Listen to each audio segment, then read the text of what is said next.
The wind at Blackwood Creek Ranch was a constant companion. It was not a gentle breeze that whispered through the cottonwoods. It was a harsh, relentless force that scoured the land, peeled paint from the barn, and seemed to carry the scent of dust and distance from 100 miles away. Elias Thorne had long ago stopped noticing it. The wind was simply part of the silence, part of the immense, empty bowl of the sky that pressed down on his shoulders every single day. He rode his horse, Titan, along the northern fence line, his eyes scanning the endless stretch of wire and posts. His face was a map of hard years, the lines around his eyes and mouth carved deep by sun and sorrow. Elias did not ride for pleasure. He rode to inspect, to maintain, to reinforce the boundaries that kept the world out. This ranch was his kingdom, and his kingdom was a prison he had built for himself. Then he saw it. 3 strands of barbed wire snapped clean. The post beside them was splintered near the base, kicked loose from the dry, hard-packed earth. A sharp, familiar anger tightened his jaw. Coyotes or a stray steer might break a single wire, but this was different. This was deliberate. This was human. His hands, wrapped in worn leather gloves, clenched on the reins. Titan shifted nervously beneath him, sensing the sudden tension in his rider. Elias dismounted, his boots sinking slightly into the parched soil. He knelt, running a gloved finger over the splintered wood. The break was fresh, probably last night. Someone had crossed onto his land. The thought was a violation, a disturbance in the carefully ordered emptiness he had cultivated for a decade. His land was all he had left. It was a vast, lonely testament to what he had lost, and he guarded it with a ferocity that bordered on madness. He worked in a grim, methodical silence, his movements precise and efficient. He pulled tools from his saddlebag, the metallic clink of a hammer against staples unnaturally loud in the vast quiet. He stretched the new wire until it sang with tension, his muscles straining. Each wrap of wire, each hammered staple, was an act of reclaiming control. He was pushing the world back out, one sharp barb at a time. As he worked, his thumb brushed against the small, hard lump in his pocket. The silver locket. He didn't take it out. He never did, not out here. But his fingers knew its smooth, worn surface, the faint outline of the clasp. It was an unconscious habit, a physical anchor to the grief that was always just beneath the surface. Sarah and Daniel. The names were a silent echo in his mind, a wound that never closed. This fence, this land, it was all for them, a monument of solitude. With the fence repaired, he straightened up, his back aching. He scanned the horizon. Golden grass stretched to meet a pale, unforgiving sky. Nothing moved but the grass itself, swaying in waves under the constant push of the wind. There were no tracks to follow, not here where the ground was hard as stone and covered in a thick carpet of dry vegetation. But he knew. Someone had been here, and they were likely still close. He swung himself back onto Titan's saddle and turned the horse not towards the distant, stark shape of his ranch house, but east towards the small, struggling orchard he kept near a bend in the dry creek. It was a foolish endeavor, trying to grow apples in this climate. Sarah had wanted an orchard. She had imagined their son, Daniel, climbing the trees, his laughter mixing with the rustle of leaves. Now the trees were mostly his, gnarled and tough, producing small, sour fruit that he rarely bothered to pick. The air grew stiller as he approached the slight depression where the trees huddled. He smelled the faint, sweet scent of decaying leaves before he even saw them. And that's when his eyes locked on it. Lying in the dust beneath the largest tree was a half-eaten apple. It was one of his, a pale green variety, and it was bruised from a fall. But the marks on it were not from hitting the ground. They were the distinct small arcs of human teeth. A cold rage, quiet and deep, settled in his chest. This was more than a broken fence. This was theft. It was a brazen stroll onto his property, into a place that held the ghost of a memory he tried so hard to bury. He pictured a drifter, some desperate man from the trail, helping himself to what was not his. The image fueled the fire in his gut. He would find him. He would run him off his land so fast the man's boots would smoke. He dismounted again, his movements stiff. He nudged the apple with the toe of his boot, turning it over. The bite marks were small, almost too small for a grown man.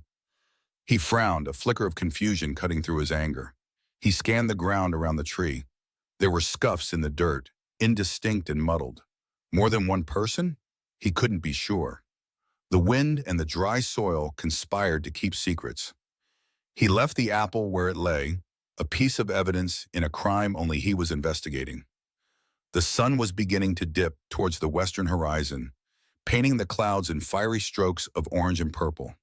The beauty of it was lost on Elias. Sunsets were just a reminder that another day was over, that another long, silent night was about to begin.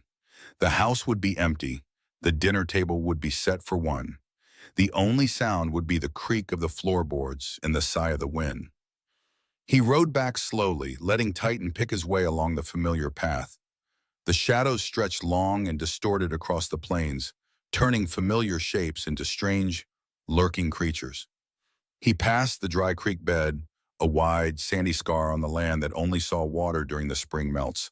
A line of cottonwood trees grew along its edge, their leaves a pale, trembling silver in the fading light. It was a place he usually ignored, a dense grove that offered too much shadow, too many places to hide. His eyes, trained by years of scanning for stray cattle or predators, caught a flicker of something. It was a patch of white against the dark, damp earth near the roots of the largest cottonwood. It was small, unnatural, a piece of trash, perhaps blown in by the wind. But the wind hadn't been strong enough today to carry something so far into the shelter of the trees. His internal alarm, honed by suspicion and solitude, went off. He pulled Titan to a halt. The horse snorted, impatient to get back to the barn, to hay and water. "Easy, boy," Elias murmured, his voice a low rasp, unused for hours. He sat there for a long moment, staring at that patch of white. Every instinct told him to ride on, to go back to his house, lock the door, and let the darkness swallow the world outside. Ignoring things was how he survived. But the broken fence, the stolen apple, they had already breached his walls. The perimeter was compromised. He had to know. With a heavy sigh that seemed to pull up all the weariness from the bottom of his soul, he swung his leg over the saddle. His boots made no sound on the soft sand of the creek bed. The air here was cooler still and smelled of wet stone and decay. It felt like a different world from the sun-beaten plains just a few yards away. He walked toward the massive trunk of the cottonwood, his eyes fixed on the object. As he got closer, he saw it wasn't a piece of trash. It was pale wood shaped by a knife, a toy. His heart gave a hard, painful thump against his ribs. He stopped a few feet away, his breath catching in his throat. It was a horse, a crudely carved wooden horse, its legs a little uneven, its head just a simple block with a pointed snout. The whittling marks were clumsy, inexpert. It was small enough to fit perfectly in a child's hand. A cold dread, sharp and sickening, washed over him, mixing with the simmering fury that had been his constant companion all day. Children, the small bite marks on the apple. The size of this toy. It wasn't a drifter he was hunting. It was children. The thought didn't soften his anger. It complicated it, twisted it into something darker and more painful. Children had no place here. This land was no place for them. This was a place of endings, not beginnings. His hand went to the locket in his pocket again, his fingers clenching around it so tightly the metal dug into his palm. A phantom image flashed in his mind. Daniel, his son, no older than 7, sitting on the porch steps, carefully carving a piece of scrap wood with a small knife Sarah had forbidden him to use. The memory was so vivid it hurt to breathe. The same clumsy knife strokes, the same earnest concentration. Elias reached down, his hand trembling slightly, and picked up the wooden horse. It was surprisingly light. He turned it over in his calloused palm. The wood was smooth in places, worn down by small, clutching fingers. Who were they? How many? And what in God's name were they doing out here in the middle of nowhere on his land? A wave of protectiveness, fierce and territorial, surged through him, but it was no longer simple anger at a trespasser. It was something else now. Something tangled with a grief he refused to acknowledge and a fear he didn't understand. He was standing at the edge of their hiding place, holding a piece of their world in his hand, and the silence of the grove suddenly felt heavy, watchful, and full of secrets he was not prepared to uncover. The wooden horse felt unnervingly light in his calloused palm. It was crudely carved, the knife strokes uneven, yet the shape was unmistakable. A child's toy. Elias Thorne stood under the indifferent twilight, the wind pulling at the collar of his coat. He had spent years cultivating this emptiness, this silence. He had built walls of solitude so high that no sound from the outside world could reach him. But this small piece of wood was a stone thrown into the still, dark water of his life, and the ripples were spreading. Fury was a familiar friend, a hot and simple thing. This was different. This was a cold dread that settled deep in his bones, a feeling he had not known since the days the fever came to his house. He did not sleep that night.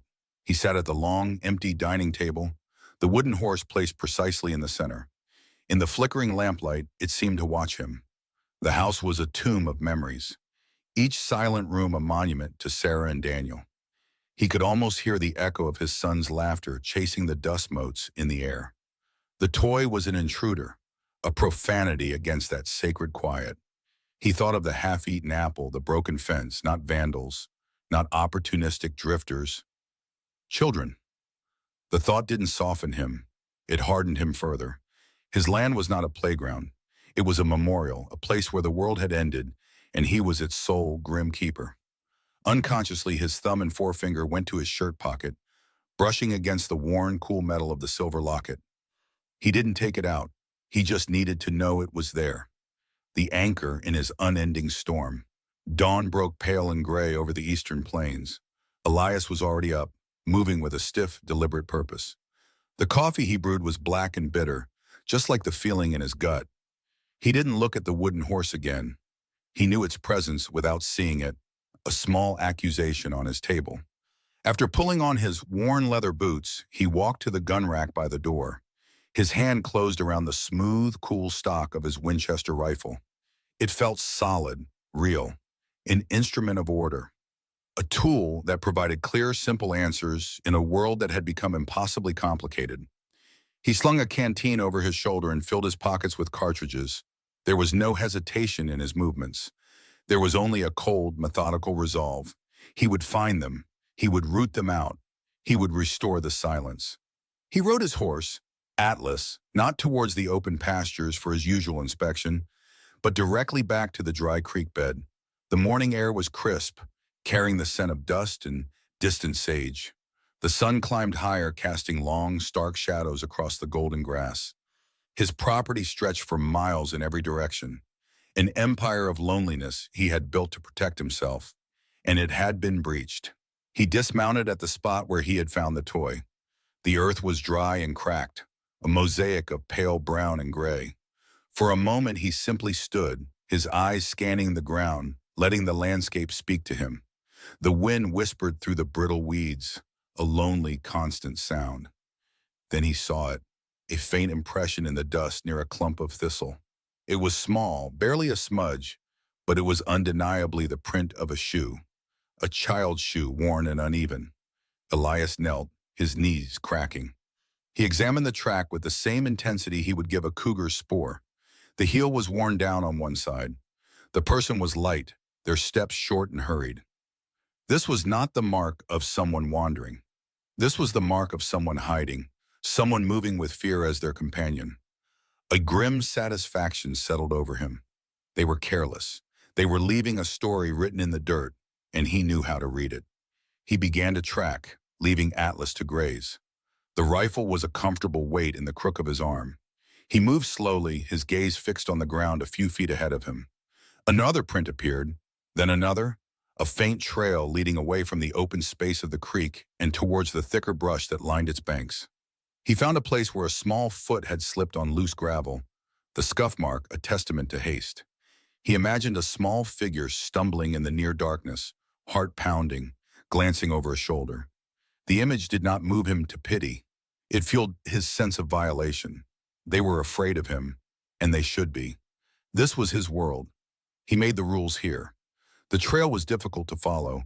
It weaved through thorny bushes and over patches of hard, unforgiving rock where the prints vanished completely. But Elias was patient. He had learned patience from the land itself.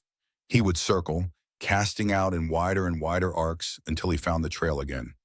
A bent blade of grass, a pebble kicked out of place, a single snapped twig at the height of a child's shoulder. Each sign was a word, and together they formed a sentence of desperation. They were heading for the one place on his ranch he rarely went, the cottonwood grove. A tightness formed in his chest, separate from the cold anger. The grove was a place of deep shadow, huddled by a bend in the long-dead creek. He and Sarah had picnicked there once, a lifetime ago. They had spread a blanket under the dappled light, listening to the leaves rustle like water. Daniel, just a toddler, had chased grasshoppers in the tall grass at its edge. After they were gone, Elias had avoided the grove as if it were poisoned ground. It held too much light, too much laughter. It was a pocket of a past he could not bear to touch. And now these intruders were using it as their den. They were nesting in the heart of his most painful memory. His jaw tightened until it ached. His steps became heavier, more determined. The sun was higher now, beating down on his back. But as he drew closer to the trees, the air began to change. It grew cooler, heavier, smelling of damp earth and decaying leaves instead of dry grass and dust. The ceaseless prairie wind, his constant companion, began to falter, blocked by the dense canopy ahead. The world was growing quiet, more intimate. The sounds of his own boots crunching on the ground seemed amplified. He was no longer in his own territory. He was entering theirs. He paused at the edge of the trees, his shadow stretching long behind him. The cottonwoods stood tall and silent, their leaves a shimmering curtain of green and silver. It was a place of secrets. He could feel it. He could feel the smallness of their presence within, the held breath, the frantic, silent prayers that he might just pass by. He stood perfectly still, listening. For a full minute, the only sound was the thumping of his own heart, a slow, heavy drum against his ribs. He felt a flicker of something, a ghost of a feeling from his past. The thrill of a hunt, the final moments before the confrontation. But this was tainted, twisted. The prey was not a predator. The prey was a child. His hand tightened on the rifle. He pushed the thought away. Trespassers were trespassers. Their age was irrelevant. Their reasons were irrelevant. They had crossed a line that he had drawn against the entire world. They had disturbed the ghosts he had sworn to protect. He took a slow, deliberate step into the shade of the first tree, his eyes adjusting to the gloom. The light here was different, filtered in green. The air was thick. He moved like a predator now, placing each foot with deliberate care to make no sound. The ground was softer, covered in a carpet of last year's leaves. And then the wind died completely. The silence that fell was absolute, a heavy blanket over the grove. It was a listening silence, the kind that comes just before a storm breaks, or just before a cry, and in that profound quiet he heard it. It was not a bird, it was not the rustle of a rabbit in the undergrowth. It was a sound that cut through the years and pierced the thick armor around his heart, a small, weak, dry cough.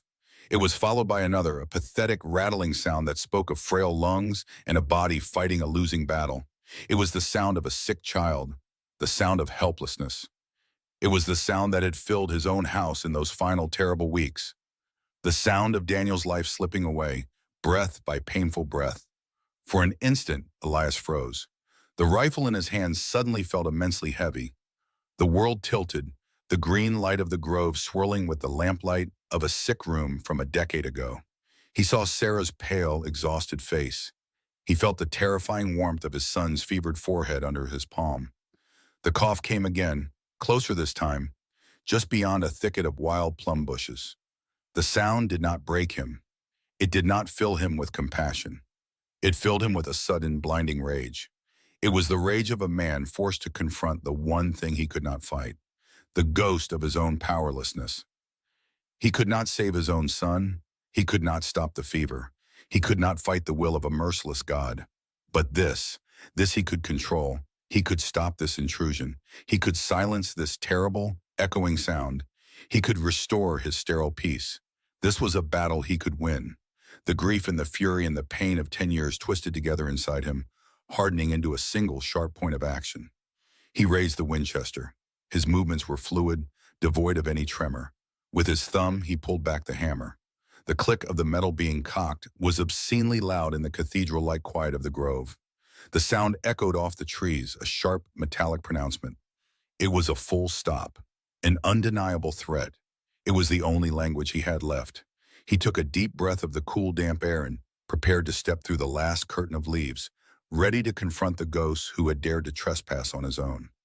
The metallic click of the rifle being cocked was a sound made for empty spaces. It was the sound of finality, a punctuation mark at the end of a long, silent sentence. In the quiet of the cottonwood grove, it was a thunderclap. Elias Thorne felt the familiar cold weight of the stock settle against his shoulder. His breath was a steady, controlled thing, a plume of white vapor in the crisp morning air. He had tracked them. He had found them. Now he would remove them. It was simple. It was necessary. His land was his, a fortress built of grief and solitude. And these were invaders at the gate. He took one last deep breath, the scent of damp earth and decaying leaves filling his lungs. It was a smell of hiding, of things burrowing away from the light. He hated it. With a surge of contained violence, he shoved aside the last screen of thick, rustling foliage. Branches scraped against the tough fabric of his coat, a sound like claws on stone. He burst into the small, shaded clearing, and the world went still. For a heartbeat, all he saw was a mess, a pathetic collection of rags and bones huddled near the base of the largest cottonwood. A small, blackened circle on the ground showed where a fire had once been, now just cold ash. A scrap of blanket, worn so thin the light shone through it in a dozen places, was spread on the dirt. It was a den, a nest of scavengers. The sight fueled the cold fire in his gut, but then the mess resolved itself into shapes, human shapes, terribly small ones. There were three of them. Two were huddled together, a tangle of limbs and dirty pale hair. The third, a boy, was on his knees, his back to Elias, trying to coax a spark from two sticks. At the sound of Elias's arrival, the boy's head snapped around. His eyes, wan and dark in a smudged face, locked onto the man and the rifle. Fear, stark and absolute, flashed across his features. It was the primal terror of a rabbit cornered by a hawk. But then something shifted. The fear did not make him freeze or flee. It ignited him. In a single, fluid motion that was impossibly fast, the boy scrambled to his feet. He was scrawny, his oversized shirt hanging off a frame made of little more than wire and will. But he threw himself in front of the other two children, spreading his thin arms as if his small body could possibly shield them from the threat that had just crashed into their world. Behind him, one of the other children, a little girl with huge, frightened blue eyes and hair the color of dried corn silk, let out a tiny, choked whimper. She was clutching a smaller boy, who buried his face in her side, his shoulders shaking. The girl began to cough, a dry, rattling sound that seemed to tear at her small frame. It was the same cough Elias had heard on the wind. It sounded worse up close, weaker, more desperate. Elias's grip tightened on the rifle. His mind had prepared him for thieves, for dangerous men taking advantage of his remote location. It had not prepared him for this, for the sight of a sickly girl who looked to be no older than 7, for the sight of a boy who couldn't be more than 13, trying to make himself a wall. The image was a discordant note in the symphony of his rage. It confused him, and he despised the confusion. Anger was clean, anger was simple. This feeling, this strange, jarring pity, was a complication he had no room for. He forced it down, burying it under years of practiced hardness. They were trespassers. They were thieves, the half-eaten apple, the broken fence, the missing kindling from his woodpile. It was them. They were a problem. And problems on his land had only one solution. He took a deliberate step forward, the crunch of his boot on the leafy ground sounding unnaturally loud. The girl flinched, pressing herself tighter against the tree trunk. The boy in front of her didn't move, but Elias could see the tremor that ran through his entire body. "You." Elias's voice came out as a low growl, rough from disuse. It was the voice he used for spooked cattle, for stubborn mules, a tool to command and intimidate. "You've got a lot of nerve, boy." The boy, Sam, said nothing. His jaw was clenched so tight a muscle jumped along his cheek. His eyes, fixed on Elias, were filled with a terror so profound it was almost black. yet they did not waver. He was a statue of fear, but a statue that refused to crumble. He simply stood, his chest heaving with shallow breaths, his hands clenched into small, dirty fists at which sides. Elias felt a fresh wave of irritation. He wanted them to scatter. He wanted them to beg, to cry, to run from his property and never return. This silent, stubborn defiance was an insult. It was a challenge. He took another step, closing the distance between them. Now he could smell them. The scent of wood smoke, of unwashed bodies, and the faint, sour smell of sickness clinging to the little girl. It was the smell of desperation. His eyes scanned the pathetic camp. He saw a small pouch made of worn leather, a handful of dried berries scattered on a leaf, and the crude wooden horse he had found by the fence line. It was lying next to the girl, its simple form a stark testament to a stolen moment of childhood in the midst of this grim survival. Seeing it again, here in its proper context, sent a strange cold pang through Elias's chest. He remembered his own son, Daniel, sitting on the floor of the ranch house, painstakingly carving a lopsided wolf from a block of scrap wood. The memory was a ghost, unwelcome and sharp. He shoved it away. He focused back on the boy, the leader, the protector, the fool. "I don't repeat myself," Elias said, his voice dropping even lower, becoming more dangerous. He let the barrel of the rifle drift downward slightly, pointing not at the boy, but at the ground between them. It was a gesture of dominance, a promise of force without yet having to use it. "This is private property. Everything you see, for miles in every direction, is mine." He paused, letting the weight of his words sink in. He wanted the boy to understand the scale of his transgression, the sheer foolishness of hiding Mertun, thinking he would not be found. This was Elias Thorne's kingdom, and he was its undisputed, solitary king. Still, the boy held his ground. He swallowed, a difficult, painful-looking motion in his thin throat. His gaze flickered for a fraction of a second to the girl behind him. A silent check, a reassurance before snapping back to Elias. The responsibility in that fleeting glance was ancient. It was the look of a parent, not a child. Elias felt his patience, a resource he had in very short supply, begin to fray and tear at the edges. The cold, hard shell he had built around his heart was meant to keep the world out, to keep his grief contained. But these children, with their silent fear and their stubborn presence, were like water seeping through invisible cracks. Their vulnerability was an accusation. Their existence on his land was a disruption to the sterile order of his misery. He couldn't stand it. He couldn't stand the sight of the girl's frailness, which reminded him too much of the final fever-racked days of his own family. He couldn't stand the sight of the boy's defiance, which felt like a judgment on his own retreat from the world. He had chosen this isolation. This boy had clearly had it forced upon him. The comparison was galling. "Did you hear me?" Elias's voice cracked like a whip. "I said this is my land." He needed this to be over. He needed them gone. He needed the silence of his ranch back, a silence filled only with the ghosts he knew, not with the living specters of children who had no right to be there. He raised the rifle again, not to aim, but to hold it across his chest, a barrier between himself and them. A final, undeniable statement of power. The sun, breaking through the canopy of the cottonwoods, glinted off the long, blue-black barrel. The little girl whimpered again, a sound like a caught bird. She buried her face completely now, her small hands grabbing fistfuls of her brother's tattered shirt. He was her anchor in this storm. He was her only shield. And so, Elias unleashed the only words he knew, the only ones that could restore his world to its proper, empty state. The command was torn from his throat, a jagged piece of the anger and pain that lived there permanently. It was a snarl, a dismissal, a verdict. "Get off my land!" The words hung in the air, heavy and poisonous. They echoed in the enclosed space of the grove, bouncing off the tree trunks and falling into the sudden, ringing silence that followed. The wind seemed to die. The birdsong ceased. The only sound was the ragged, shallow breathing of the three children and the steady, thumping drum of Elias's own heart. He had thrown down the gauntlet. He had passed his sentence. He watched the boy, expecting him to finally break, to grab his siblings and flee into the wilderness. But the boy did not break. Sam felt the words hit him like a physical blow.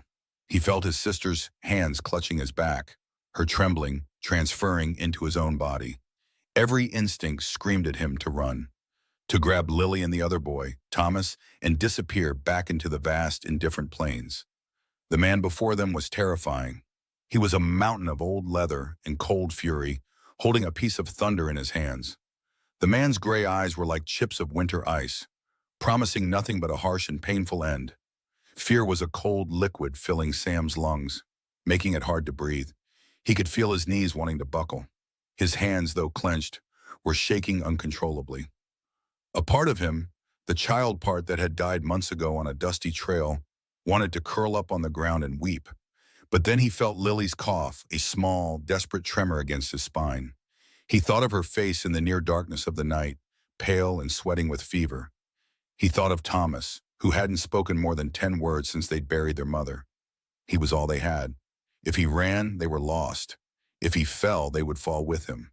So he held on. He locked his knees, forcing them straight. He drew a shuddering breath and pushed it back out, trying to steady himself. He dug his bare toes into the cool, damp earth, trying to draw some strength from it.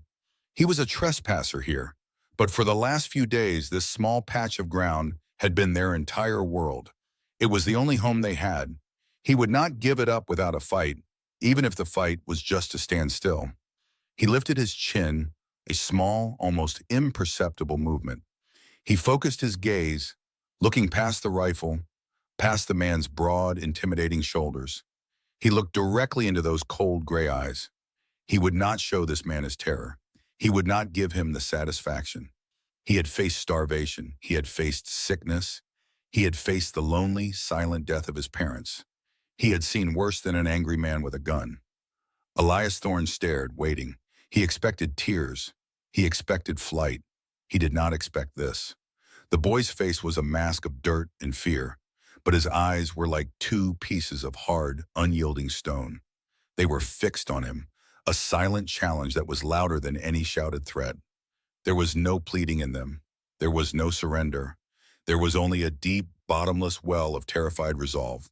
The seconds stretched into an eternity. The grove was a frozen tableau. The powerful man, his face a thundercloud of rage, the sickly girl, hidden and trembling, and the boy, a thin, solitary reed standing against a hurricane. Sam, though trembling, doesn't move an inch. His eyes locked on Elias in silent, terrified defiance. For a long moment, no one moved. The silence in the cottonwood grove stretched thin and tight, a wire pulled taut between the man and the boy. Elias Thorne could feel his own breath, hot and heavy in his chest. He could smell the damp earth, the decay of last year's leaves, and something else, something sharp and wild, like cornered animals. It was the scent of fear. The boy, Sam, stood his ground, a scarecrow made of bone and nerve. His chin was lifted, but a tremor ran through his thin shoulders, a vibration of terror that he fought to control. Elias saw it. He saw everything. He saw the dirt under the boy's fingernails, the rip in the collar of his oversized shirt, the desperate, hollow look in his eyes that was far too old for his face. This defiance was a personal insult. This was his land, his sanctuary of solitude, the one place in the world where his word was law. He had built these fences with his own hands, bled for this soil. He had buried his life here. And this child, this scrap of a boy with nothing to his name but the rags on his back, dared to stand before him as an equal. The anger that had been a low simmer for days began to boil. It was a clean, familiar heat, a fire he had tended for years. It burned away the loneliness. It burned away the quiet ache that lived in the hollows of his house. He thought of the broken fence, the stolen apple, the audacity of their presence. They were like coyotes, sneaking in to take what was not theirs, and a good rancher dealt with coyotes. He did not reason with them. He did not bargain. He removed them. The rifle in his left hand was a heavy, comforting weight, but he knew he would not use it. Not for this. The thought was a flicker of disgust in his mind. But his patience, a resource he had in short supply, was gone. It had frayed and snapped. Words were useless now. The boy's silence was a clear rejection of any command Elias could give.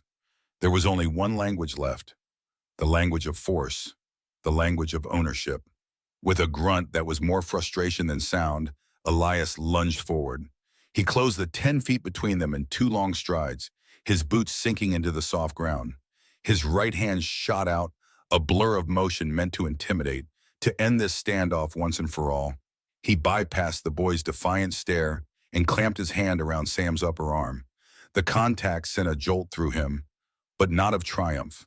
His fingers, thick and calloused from years of gripping reins and tools, wrapped entirely around the boy's bicep with room to spare.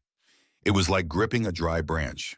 There was no resistance, no muscle, just fragile bone beneath a thin layer of skin. He had expected a wiry strength, some tension, to match the fire in the boy's eyes. But there was nothing. The boy was lighter than a sack of feed, a bundle of twigs held together by sheer will. The realization was a flicker of unease, a momentary hitch in his cold fury.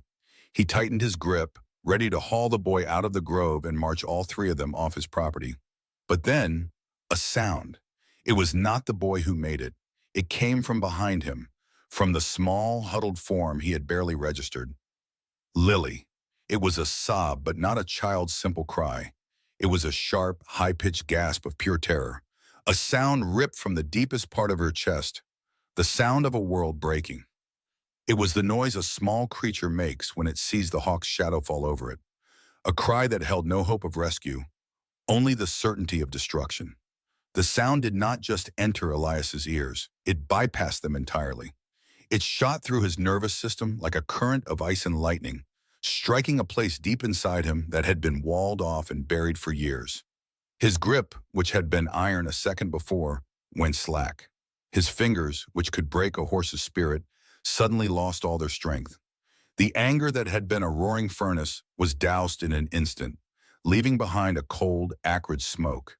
His mind was no longer in the sun-dappled grove. The green leaves of the cottonwoods dissolved. The smell of damp earth vanished. He was somewhere else. He was in a dark room, lit by a single low-burning lantern. The air was thick with the scent of chamomile and burnt tallow. He was sitting in a wooden chair beside a small bed, his body heavy with an exhaustion that went bone deep. And he was listening to that same sound. Not a loud cry, but a small, weak whimper that was almost worse. A pained little noise that came with every shallow breath. Daniel, his son, his boy, had made that sound. He had made it for 3 days and 3 nights as the fever consumed him. Elias had sat there, helpless, holding a hand that grew hotter and hotter. He had listened to that quiet, broken whimper until he thought his own heart would shatter into 1,000 pieces. It was the sound of suffering he could not stop. The sound of a life slipping away, while he, Owen, a man who could command 1,000 acres and 100 head of cattle, could do nothing but watch. He had promised Sarah he would be strong. He had promised her he would take care of their son. But the fever didn't care about his promises, and in the end, all his strength had been useless. All he could do was listen to the sound of his world ending. One tiny, ragged breath at a time. The sob from the little girl, Lily, was not just a cry. It was an echo. It was a ghost. It had reached across the years and unlocked the door to that dark, sealed room. The grief he had packed down with anger and silence and work came rushing out, a tidal wave of pain that threatened to drown him. His hand on Sam's arm was no longer the hand of an owner claiming his property. It was the hand of a father remembering the feeling of a small, feverish body. His vision swam. For a heart-stopping second, the face looking up at him wasn't the defiant, dirt-smudged face of Sam Vance.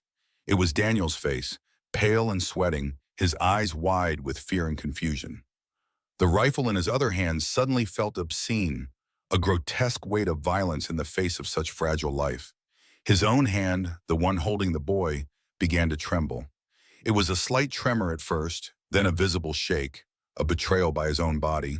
He could feel the boy's heart hammering against his ribs, a frantic, terrified beat. He had to let go. The thought was not a choice, but a primal command from the deepest part of his being. His fingers uncurled, not by his will, but as if the muscles had simply forgotten how to hold on. The connection was broken. The boy, Sam, felt the instant his grip loosened. He did not hesitate. He did not wait for permission.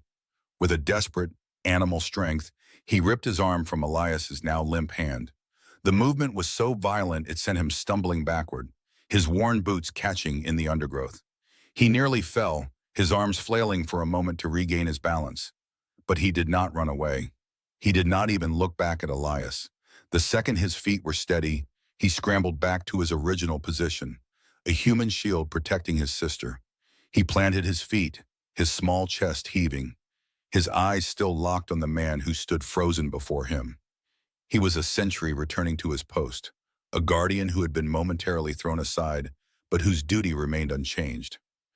Elias stood there, his hand hanging empty at his side, tingling with the ghost of his grip. The wave of memory receded, leaving him stranded and exposed on the shore of the present.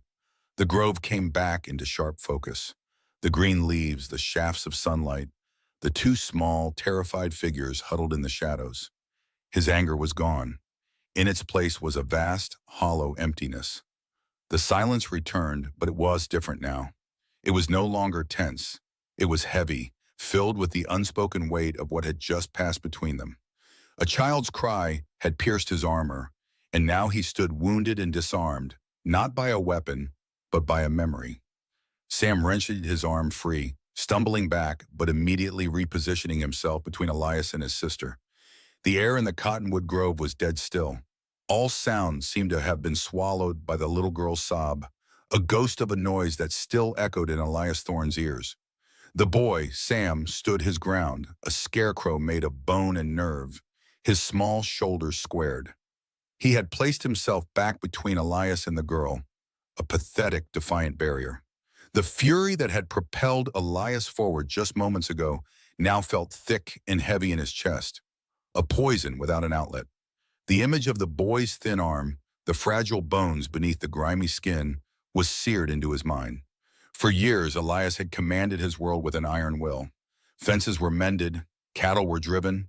The sun rose and set on his terms. Intruders, whether coyote or trespasser, were dealt with swiftly and without sentiment. His rage was a reliable tool, a sharpened blade he used to carve out a space of numb, predictable order.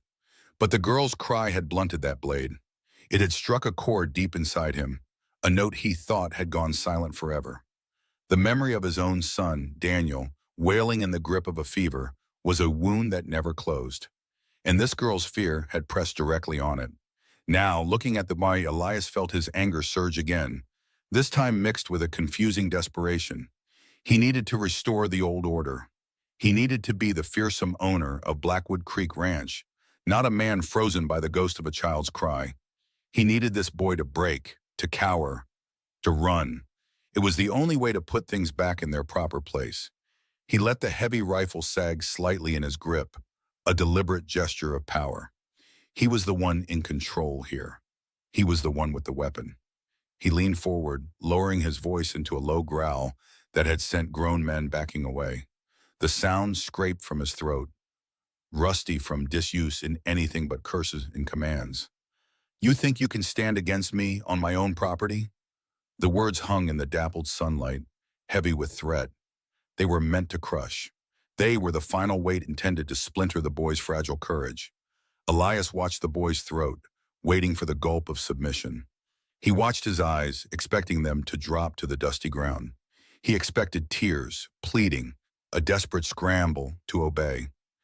He was the master of this land, and this was the final undeniable assertion of that fact. This was his kingdom of dust and grass, and this child was nothing. Sam did swallow. It was a sharp, painful movement, a knot of terror being forced down his throat. Elias saw it clearly. He saw the boy's chest rise and fall in a quick, shallow breath. His knuckles were white where his hands were fisted at his sides. He was terrified. Elias could see it in the slight tremor in his legs, in the way his gaze flickered for a fraction of a second toward his sister, who was now being held by the third, older boy. Fear was radiating from him like heat from a stove. But then, something shifted. The boy's chin, smudged with dirt and grime, lifted by a fraction of an inch. It was a small movement, almost imperceptible, but it was an act of pure will. His eyes, dark and wide in his thin face, found Elias's. They did not waver. They did not plead.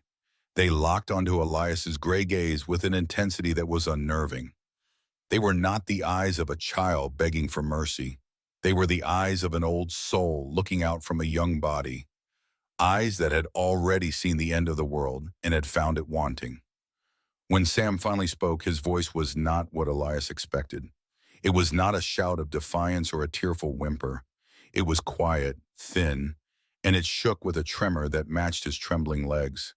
But through the shaking, the words came out with a startling, chilling clarity. "We're not scared of you." He paused, taking another ragged breath. The silence in the grove deepened, becoming a heavy, listening thing. Elias felt a strange stillness creep over him. The boy wasn't finished. "We've seen worse." The 5 words landed in the quiet air and detonated. They were not a challenge. They were not a threat. They were a statement of fact, delivered with the simple, unadorned horror of truth. And they hit Elias Thorne with the force of a physical blow. The rifle in his hand suddenly felt impossibly heavy. The air rushed from his lungs, leaving him hollowed out, empty. His anger, his righteous fury, the very foundation of his identity for the last 6 years, simply vanished. It did not fade. It was annihilated, instantly replaced by a vast echoing void. Worse? The words spun in his mind. Worse than this? Worse than a large, angry man with a rifle, cornering them in the woods, threatening to cast them out into the wilderness? What could possibly be worse? His mind, a place he had kept locked and barren for so long, was suddenly flooded with terrible possibilities. He saw a broken wagon on an endless plain. He saw shallow graves scraped into hard earth. He saw the gaunt faces of parents consumed by sickness, their hands growing cold. He saw starvation, a gnawing beast that hollowed you out from the inside. He saw winter, a merciless expanse of white that offered no shelter. He saw loneliness so profound, it stole your name. He looked at the boy, Sam, and for the first time he did not see a thief. He did not see a trespasser. He did not see a nuisance to be removed. The dirt-streaked face, the oversized, ragged shirt, the defiant posture, it all rearranged itself into a new and devastating picture. He saw a leader, a protector. He saw a child who had been forced to become a man because the world had offered no other choice. He saw someone who had stood before terrors Elias had only ever feared in the abstract, and he had survived. He had brought these 2 other children, his family, through it. The boy's stance was not one of aggression. Elias understood that now. It was a shield. He was protecting his sister, his brother, from what he perceived as the next monster in a long line of them. And in his experience, this monster, a loud and angry man, was a lesser threat. Predictable, understandable, not like the slow, silent creep of fever, not like the finality of an empty food sack. Elias's gaze drifted past Sam to the little girl, Lily. She was peering out from behind the other boy's arm, her blue eyes huge and dark with a fear that was old and familiar to her. Her small, pale face was a canvas of hardship. The faint, dry cough he had heard earlier now sounded in his memory not as an irritation, but as a symptom of something deep and wrong. It was the sound of a body failing. It was a sound he knew all too well. It was the ghost of his own son's last breaths, a sound that had haunted his sleep for years. The world tilted. The solid ground beneath his boots felt uncertain. The cottonwood leaves rustling overhead sounded like whispers, speaking a language of sorrow he had tried so hard to forget. The silver locket in his pocket, the one he touched 100 times a day, suddenly felt like a cold stone against his leg. It was a monument to his own loss, a loss he had believed was singular, a private agony that set him apart from the rest of the world. He had cultivated his grief, nurtured it in the solitude of his ranch, believing no one could understand its depth. This boy, this filthy, skinny child understood. He had not just seen worse. He was living it. His grief was not a memory in a locket. It was in the hollows of his cheeks, in the fierce, desperate love for his siblings, in the simple, soul-shattering statement that a man with a gun was not the worst thing in the world. Elias's entire fortress of self-pity and righteous anger crumbled into dust. The walls he had so carefully constructed to keep the world out, to keep his pain in were breached. He felt a sudden dizzying sense of shame. He, a grown man, owner of thousands of acres, a man of substance and strength, had been wallowing in his past. He had made his pain a shield and a weapon. This boy, with nothing but the rags on his back and two smaller children to care for, wore his pain like armor and used it to stand against the world. He looked down at the rifle in his hands, the polished wood, the cold steel. It was a tool for killing coyotes, for enforcing his will. Now it felt absurd, a child's toy. What threat could it possibly pose to someone who had already faced the void? Elias felt his fingers loosen on the stock. His mind was blank. He had no words. What could he say? Get off my land was a meaningless phrase now. This scrap of earth was nothing compared to the territories of loss and survival this boy had already navigated. The silence stretched on, no longer tense but heavy with a new, raw understanding. Sam did not move. He kept his eyes fixed on Elias, his small body a silent testament to his words. He had said his piece. The rest was up to the man with the gun. He had placed his entire world, the lives of his brother and sister, on the truth of those 5 words. Elias Thorne stared at the boy. The sun filtered through the leaves, casting shifting patterns of light and shadow on his face. In one moment, he was just a boy, small and vulnerable. In the next, he seemed to tower over Elias, a figure of immense, tragic strength. The rigid lines of Elias's world had been irrevocably broken, and in the ruins, he was seeing this child, this stranger on his land, as if for the very first time. And in seeing him, he was also, for the first time in years, truly seeing himself. The world tilted on its axis, sound and color bleeding away at the edges. All that remained for Elias Thorne was the boy's face. The words, spoken in a voice that trembled but did not break, hung in the air between them. We're not scared of you. We've seen worse. It was not a threat. It was not a plea. It was a statement of fact, as plain and brutal as the cracked earth beneath their feet. And it broke something deep inside Elias, a part of him he thought had turned to stone years ago. The anger that had propelled him here, that had been his constant companion for a decade, simply vanished. It did not fade or recede. It was extinguished, like a lantern dropped into a deep well, leaving him in a sudden, shocking darkness. He looked at the boy, truly looked at him, and the image of a defiant trespasser dissolved. He saw the hollows beneath his cheekbones, the faint, almost invisible tremor in his hands that were balled into fists at his sides. He saw the way the boy's oversized, threadbare shirt hung from his bony shoulders, a testament to how long it had been since he had known a proper meal or a safe home. The defiance in his eyes was a fragile shield hastily erected to protect the 2 smaller children huddled behind him. This was not a thief. This was a soldier, a general of a tiny, starving army standing his ground on a hopeless battlefield. He was a child doing a man's job. He was a boy playing the part of a father. A memory, sharp and unwelcome, pierced through the fog of Elias's confusion. His own son, Daniel, at about this boy's age.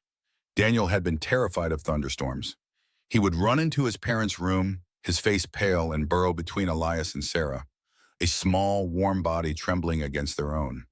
Elias would hold him, his large hand completely covering his son's back, and whisper that he was safe. He would say, "I'm here. Nothing can get you while I'm here." It was the most important promise he had ever made, a promise he had ultimately failed to keep. This boy had no one to make that promise to him.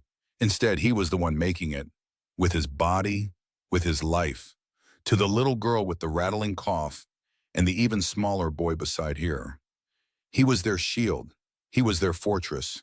And Elias, with his rifle and his rage, had come to lay siege to it. The thought was so grotesque, so profoundly wrong, that a wave of nausea rolled through him. The weight of the rifle in his hands suddenly felt immense, obscene. It was a tool for hunting coyotes and protecting livestock, not for terrorizing children who had already, as the boy said, seen worse. Worse than a lonely, bitter man with a gun. What had these children seen? What horrors had they survived only to end up here, in this grove facing him? The question was a physical blow. He felt his fingers, numb and clumsy, loosen their grip on the polished wood of the rifle stock. The weapon, an extension of his will for so long, felt alien. With a slow, deliberate movement that seemed to take all of his strength, he lowered the barrel until its tip rested in the dirt. The metallic click of the safety being engaged was unnervingly loud in the quiet grove. It was a sound of surrender. Sam watched the rifle descend, his own eyes wide with disbelief. His small body remained tense, a coiled spring ready to leap. But the frantic, hunted look in his gaze softened into pure confusion. He didn't understand. This man, this giant of fury who had burst into their sanctuary, was backing down. He exchanged a quick, bewildered glance with his sister, Lily, who was peering around his leg, her thumb stuck firmly in her mouth. She did not understand the gesture, but she understood the change in the air. The crushing pressure of the man's anger had eased, and she took a small, hesitant breath that didn't end in a cough. Elias could not meet their eyes any longer. He could not bear to see their fear, or their confusion, or the faint, dawning flicker of hope he knew was a lie. He had nothing to offer them. He was a ruin, a hollow man presiding over a kingdom of dust and memories. Without another word, he turned his back on them. The movement was stiff, mechanical, like an old automaton whose gears were grinding with rust. Each step away from them felt like tearing something from his own chest. He did not look back. He could feel their eyes on him, 3 pairs of them, following him as he pushed through the rustling leaves of the cottonwood trees and back out into the blinding, indifferent sunlight. The walk back to the ranch house was a journey through a foreign country. The landscape he had known for 20 years, every hill and gully, every blade of grass, was suddenly unfamiliar. The vast open sky, which he had always seen as a symbol of his freedom and dominion, now seemed like a crushing, empty void. The golden plains that stretched to the horizon were not a sign of his wealth and hard work. They were a measure of his isolation. The wind, his old constant companion, no longer whispered of solitude. It howled with accusation. It carried the ghost of a child's cough and the echo of a boy's courageous, heartbreaking words. He reached the house, his boots kicking up dust on the porch steps. The screen door whined on its hinges and slammed shut behind him, the sound unnaturally loud in the profound silence. Inside, the air was cool and still, thick with the scent of old wood, leather, and loneliness. It was the smell of his life. For years, this house had been his sanctuary, his fortress against the world and its relentless capacity for pain. He had scrubbed it clean of his wife's presence, packed away her things, tried to erase the ghost of her laughter from its walls. He had locked away every toy, every drawing, every trace of his son. He had built a pristine, orderly tomb and had been living in it ever since. Now the silence was not a comfort, it was a roar. The emptiness was not peaceful. It was an active, malevolent presence. His gaze fell on the tall oak dining table. It was set for one. One plate, one fork, one cup. It had been set that way for 3,652 days. He knew the exact number. He had counted every single one of them. Before, the solitary place setting was a symbol of his self-reliance, his independence. Now it just looked pathetic. He saw the ghosts of Sarah and Daniel at the table, their faces shimmering in the afternoon light, their laughter a faint music he could almost hear. Sarah would be telling a story about her garden, her hands moving as she spoke. Daniel would be kicking his feet under the table, trying to sneak a piece of bread before dinner. The vision was so clear, so painful, that Elias had to turn away. He staggered into the main room, his hand instinctively going to the small, worn pocket of his trousers. His fingers closed around a familiar shape. It was cool, metallic, and smooth from years of handling. He pulled it out. The silver locket lay in the palm of his calloused, trembling hand. It was tarnished around the edges, the intricate floral engraving almost completely worn away. It was the only thing of theirs he had not been able to put away. It was his anchor to the past, his private sacrament of grief. He fumbled with the clasp, his thick fingers clumsy and uncooperative. It sprang open. Inside, 2 tiny faded portraits stared up at him. On the left, Sarah, her smile soft and her eyes full of a light he had long since forgotten. On the right, Daniel, age 7, with a gap-toothed grin and a smear of dirt on his cheek from playing by the creek. His boy, his healthy, happy, protected boy. The boy, he had failed. He had fought for his land. He had fought drought, blizzard, and disease in his cattle. He had fought against the sheer grinding will of nature to reclaim what he had built. But when the fever came, silent and invisible in the night, he was helpless. He could not fight it with a rifle. He could not wrestle it to the ground. He could only watch as it stole the warmth from his wife and the breath from his son. In the face of that powerlessness, he had hardened his heart. He had mistaken cruelty for strength and isolation for safety. He had convinced himself that if he never loved anything again, he could never lose anything again. And then a boy with old eyes and a defiant chin had stood before him and held up a mirror. And the reflection Elias saw was not of a strong, self-sufficient rancher. It was a monster, a bully who preyed on the weak and the frightened, the kind of man he would have protected his own son from, the kind of man Daniel would have been ashamed of. He had become the thing he despised, a petty tyrant ruling over an empire of dirt, hoarding his grief like a dragon hoarding gold. The locket felt impossibly heavy. The faces of his family blurred. His knees gave out. Elias didn't just sit. He collapsed into the large leather armchair by the cold fireplace. It was the chair where Sarah used to read, the leather still holding the faint impression of her body. He dropped the locket onto the floor, the small metallic clatter swallowed by the cavernous silence. He buried his face in his hands. The rough, callous skin of his palms scraped against his cheeks, a familiar grounding sensation that did nothing to stop the shaking that had taken hold of his entire body. He felt a strange, tight pressure building in his chest, something unfamiliar and terrifying. It clawed its way up his throat, hot and sharp. For 10 years he had not shed a single tear, not at the funeral, not in the long, empty nights that followed. He had locked his sorrow in a dark, cold place deep inside him, believing that to let it out would be to drown. But the boy in the grove had found the key. He had unlocked the door. A shudder racked his frame, a violent, involuntary spasm that started in his shoulders and ran down his spine. He pressed the heels of his palms into his eyes, trying to force the feeling back down, trying to regain control. But it was too late. The walls he had spent a decade building were crumbling. The dam had broken. For the first time in years, a dry, racking sob escaped Elias Thorne's lips.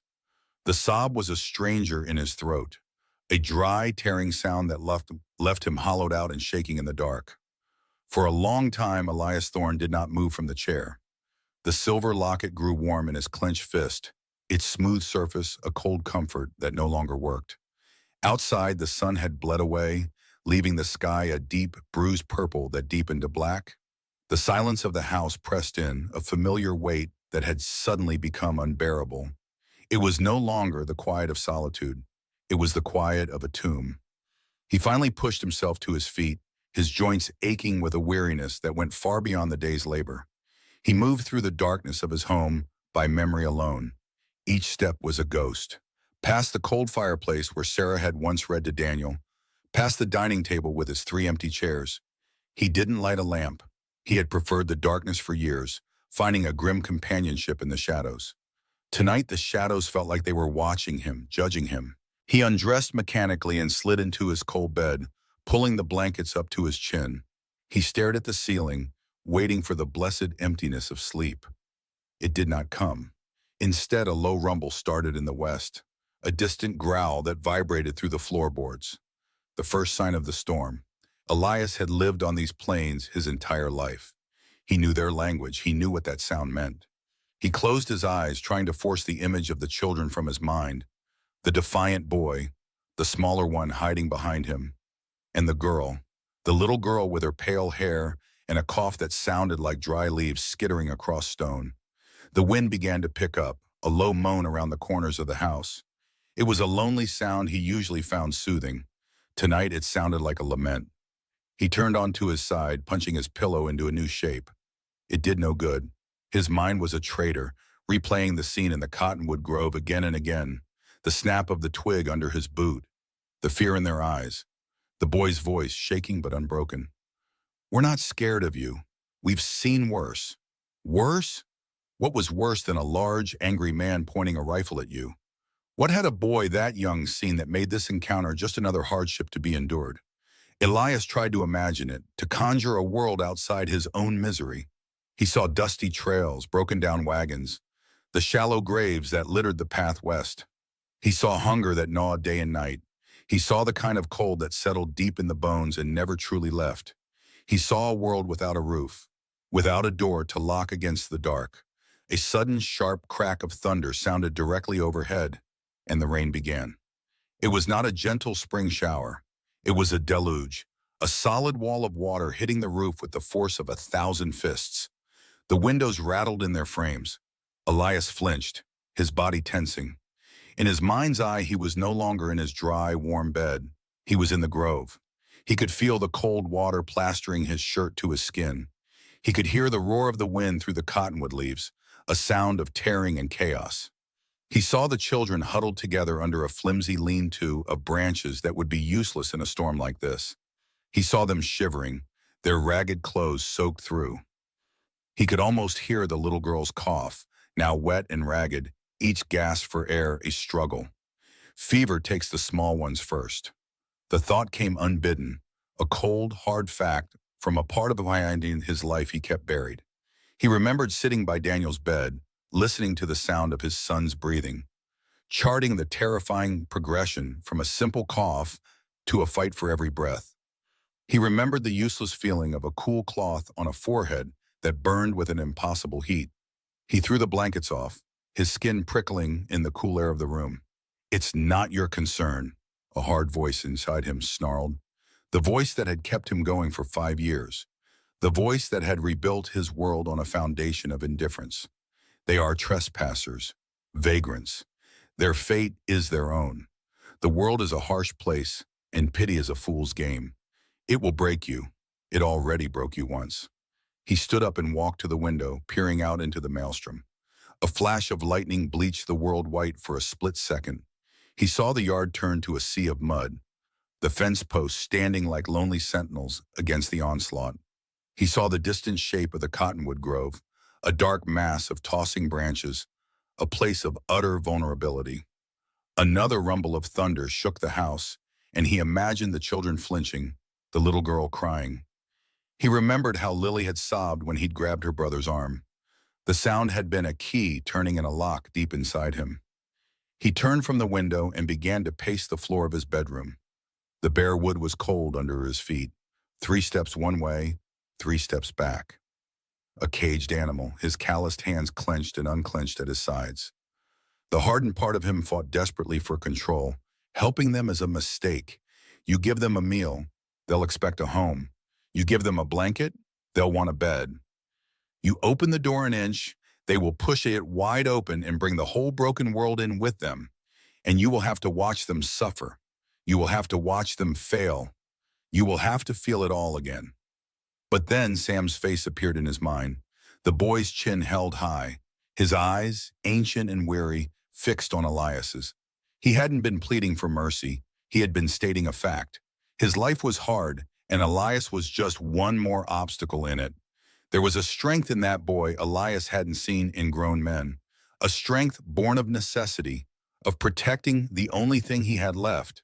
It was a mirror of Elias's own fierce protection of his land, but stripped of all bitterness. It was pure. And the girl, Lily.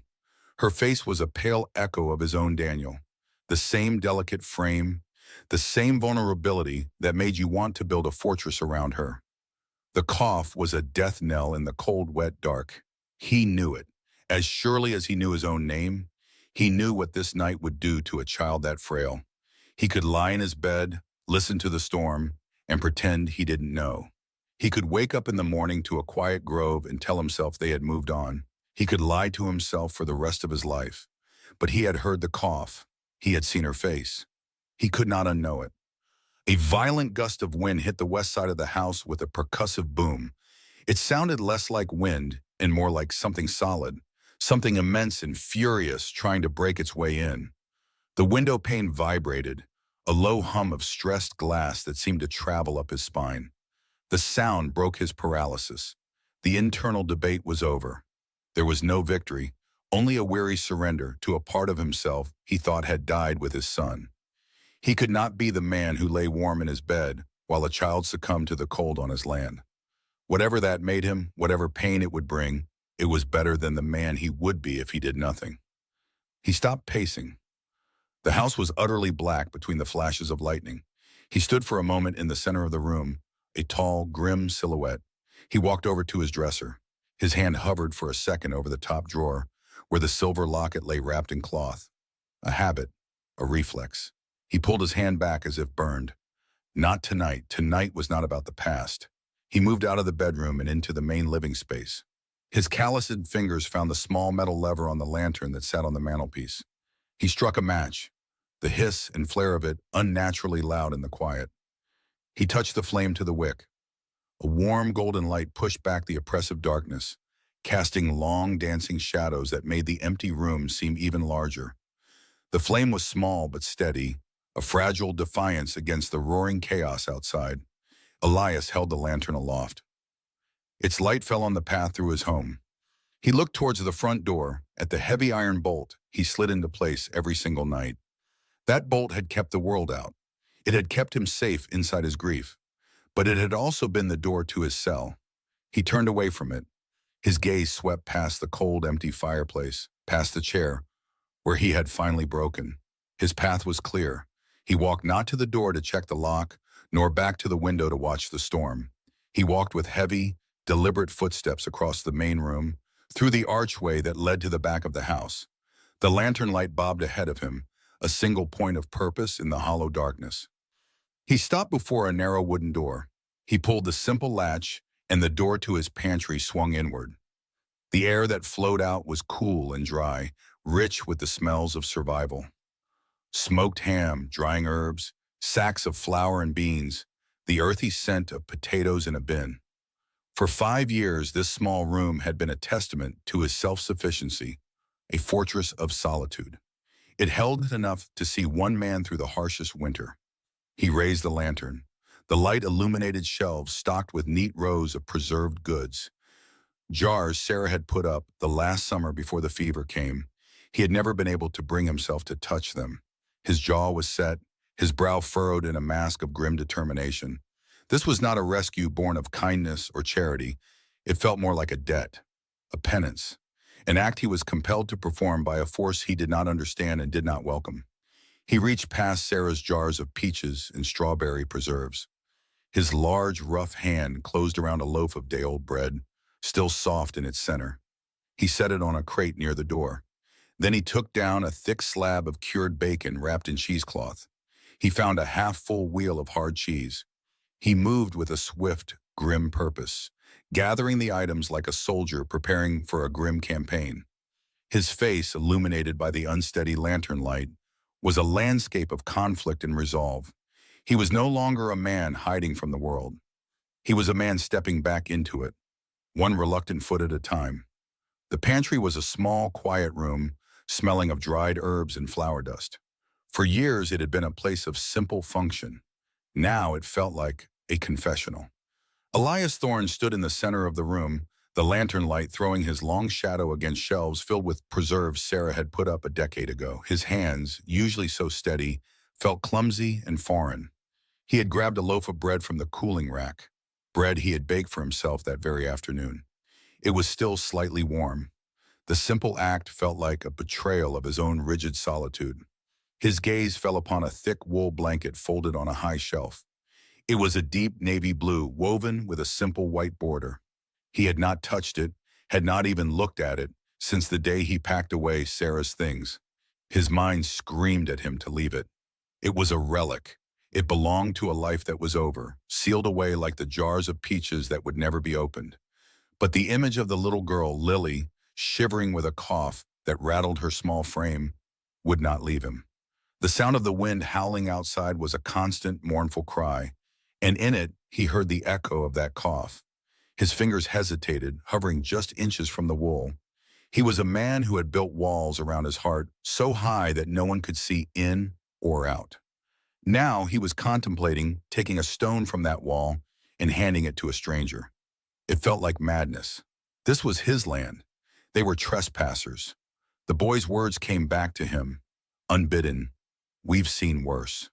What could be worse than a man with a rifle threatening to drive you from the only shelter you had? The thought sent a chill through him that had nothing to do with the draft under the door. He reached up, his knuckles brushing against the soft wool. He pulled the blanket down. A faint scent of cedar and dried lavender, the smell of Sarah's hope chest rose from its folds. It was a ghost in the air, a scent of love and warmth in a future that never came to be. For a moment, the weight of it in his arms was too much. It was heavier than any saddle, heavier than any sack of grain. It was the weight of memory itself. He almost folded it again, almost placed it back on its dusty perch to be forgotten for another 10 years. But then the thunder cracked again, a violent tearing sound that seemed to split the sky in two. He imagined the children huddled in the grove, the rain seeping through the leaves, the ground turning to cold mud beneath them. He thought of his own son, Daniel, who had been terrified of thunderstorms. Sarah would hold him wrapped in this very blanket and sing to him until the storm passed and he fell asleep in her arms. The memory was a knife twisting in his gut. He was not a man given to sentiment. He was a man who dealt in fences and cattle and the harsh realities of the land.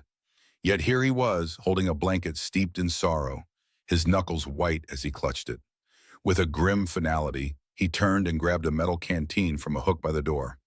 He filled it from the pump in the kitchen, the rhythmic squeak of the handle the only sound besides the storm and his own ragged breathing. Bread, water, a warm blanket. It was not much. It was everything. It was a line he was about to cross. He wrapped the loaf and the canteen inside the blanket, making a clumsy bundle. He did not know this new version of himself. This man moved by the memory of a defiant child and the ghost of his own son. He did not trust him. He pulled on his heavy oilskin coat, the familiar stiffness of it, a small comfort. He shoved his hat down low on his head and stepped out onto the porch. The storm met him with a furious blast of wind and rain. The world beyond his porch light was a churning abyss of blackness and noise. The rain was not falling, it was being thrown, hurled horizontally by a wind that seemed intent on scouring the world clean. Each drop that hit his face was like a tiny cold needle. The path to the cottonwood grove was a river of mud, and the short walk felt like a perilous journey. He bent his head against the wind, the bundle held tight against his chest. The lantern he carried was nearly useless, its light swallowed by the tempest just a few feet in front of him. He navigated by memory, by the feel of the land beneath his boots. The wind tore at him, trying to push him back toward the house, back toward the cold, empty safety he had built for himself. It was as if the world itself was telling him to turn back, to leave things as they were, to let the harsh laws of nature run their course. It would be so easy to obey, so easy to return to his chair by the fire and pretend he had heard nothing, seen nothing. But he kept walking. With every slick, difficult step, he felt a part of his old self dying. The Elias Thorne who had lost everything and decided the world owed him nothing but solitude was being washed away by the rain. The Elias who believed that hardness was the only shield against pain was being drowned in the mud. He slipped, his boots sliding out from under him, and he fell to one knee. The impact jarred him, and the muddy water soaked through his trousers instantly. He stayed there for a moment, breathing heavily, the rain plastering his hair to his forehead. He could just leave the bundle here. Let the storm take it. It was a foolish, sentimental errand. He pushed himself back to his feet, his jaw tight with a new kind of determination. It was not the cold anger that had driven him for years. It was something else, something stubborn and bewildering. He had faced down blizzards to save a single calf. He had ridden for days with a broken bone to get a herd to market. He was not a man who quit. He did not know why he was doing this, not really. He only knew that turning back now was impossible. He had seen the boy's face, the fierce, desperate love for his sister shining in his eyes. And in that moment, Elias had seen something he thought was lost to him forever, a reason to act. He finally reached the edge of the cottonwood grove. The trees were a thrashing wall of darkness, their leaves roaring in the gale. The entrance was a narrow gap between two ancient trunks, and he pushed his way through, the wet branches slapping at his face. Inside the grove, the force of the wind lessened slightly, but the sound was immense, a constant, deafening roar. Rain dripped from every surface. He had to find a dry place. His eyes scanned the familiar shapes in the gloom. He knew this grove, though he had avoided it for years. It was where he and Daniel had once tried to build a small fort. Near the back of the grove, a small collection of boulders formed a shallow overhang, a place where the earth beneath was mostly dry and sheltered from the worst of the downpour. It was the perfect spot. It was visible from the children's likely hiding place, but far enough away that he would not be seen. He moved toward it, his boots sinking into the soft, damp earth. The air here was cooler, smelling of wet soil and decaying leaves. He knelt down in the dark, the lantern casting a pool of flickering, golden light on the ground. He unwrapped the bundle. The navy blue of the blanket seemed impossibly deep in the dim light. He spread it out carefully on the driest patch of ground, smoothing it with a hand that trembled slightly. He placed the loaf of bread in the center, a pale offering against the dark wool. Beside it, he set the canteen of water. For a long moment, he just looked at them. A blanket, bread, and water. A simple act of charity. But for him, it felt like a monumental confession of weakness, a surrender. He was admitting that his fortress of solitude had been breached. He was admitting that he cared. He felt the cold, smooth shape of the silver locket in his pocket, his fingers finding it without conscious thought. He did not pull it out. He just touched it through the fabric of his coat, a silent communion with his ghosts. Sarah would have done this without a second thought. She would have brought them into the house, fed them a hot meal, and put them in a warm bed. She would have seen only children in need. He saw a threat, an intrusion, a painful reminder of all he had lost. But for the first time, he also saw something else. He saw a boy fighting for his family, just as he himself had once fought for his. He stood up, his knees aching from the cold and the damp. The mission was complete. He should go. He should return to his house and his empty life and forget this ever happened. But he could not. He had to know. He had to see. He extinguished the lantern, plunging the grove into near-total darkness, relieved only by the occasional distant flash of lightning. He backed away slowly, carefully, his eyes fixed on the small offering under the rock.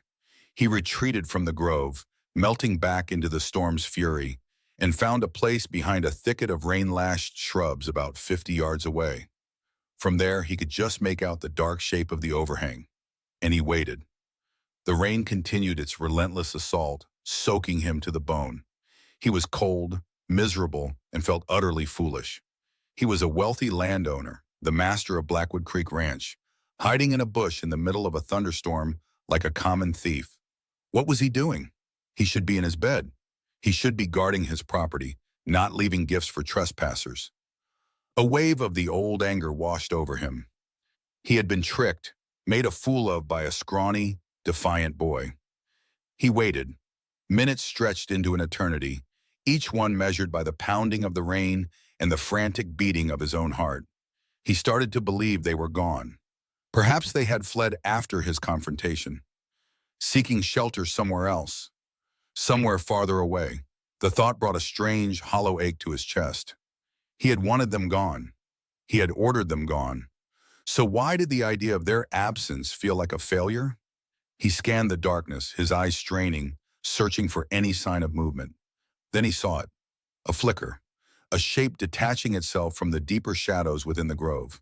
It was small, impossibly small against the vast, roaring darkness. A silhouette moved with a predator's caution, low to the ground. It was the bone.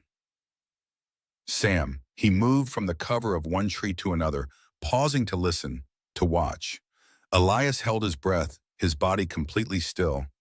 He felt like an intruder now, a spy in a world that was not his. The boy was not just a child. He was a sentinel, a protector moving with a grim purpose that no 13-year-old should possess. Sam reached the edge of the clearing and stopped, his gaze fixed on the rocky overhang. Even from a distance, Elias could sense his suspicion. The boy remained motionless for a long time, letting the storm rage around him, a small, patient statue in the heart of the chaos. He was testing the silence, waiting for the trap to spring. Elias felt a surge of something that might have been respect. The boy was smart. He was a survivor. Finally, Sam moved forward, a quick, darting motion. He reached the overhang and knelt, his small hand reaching out to touch the blanket. He paused, then snatched his hand back as if burned. He looked around wildly, his head turning in every direction, trying to pierce the darkness. Elias pressed himself deeper into the shrubs, convinced the boy's sharp eyes could see him, could feel his presence. But the boy saw nothing. He saw only the offering. Slowly, cautiously, Sam gathered the bundle. He fumbled with the blanket, trying to wrap the bread and canteen inside it while keeping it from touching the wet ground. His movements were quick and efficient. There was no hesitation now. It was the pure, desperate instinct of survival. He clutched the bundle to his chest, a treasure scavenged from a hostile world. For one brief moment, he looked back toward the dark, empty expanse of the ranch, his silhouette framed against the stormy sky. Then, as quickly as he had appeared, he turned. He sees Sam's small silhouette emerge, cautiously take the bundle, and disappear back into the trees. The pale light of dawn crept across the plains, turning the muddy puddles left by the storm into silvery mirrors.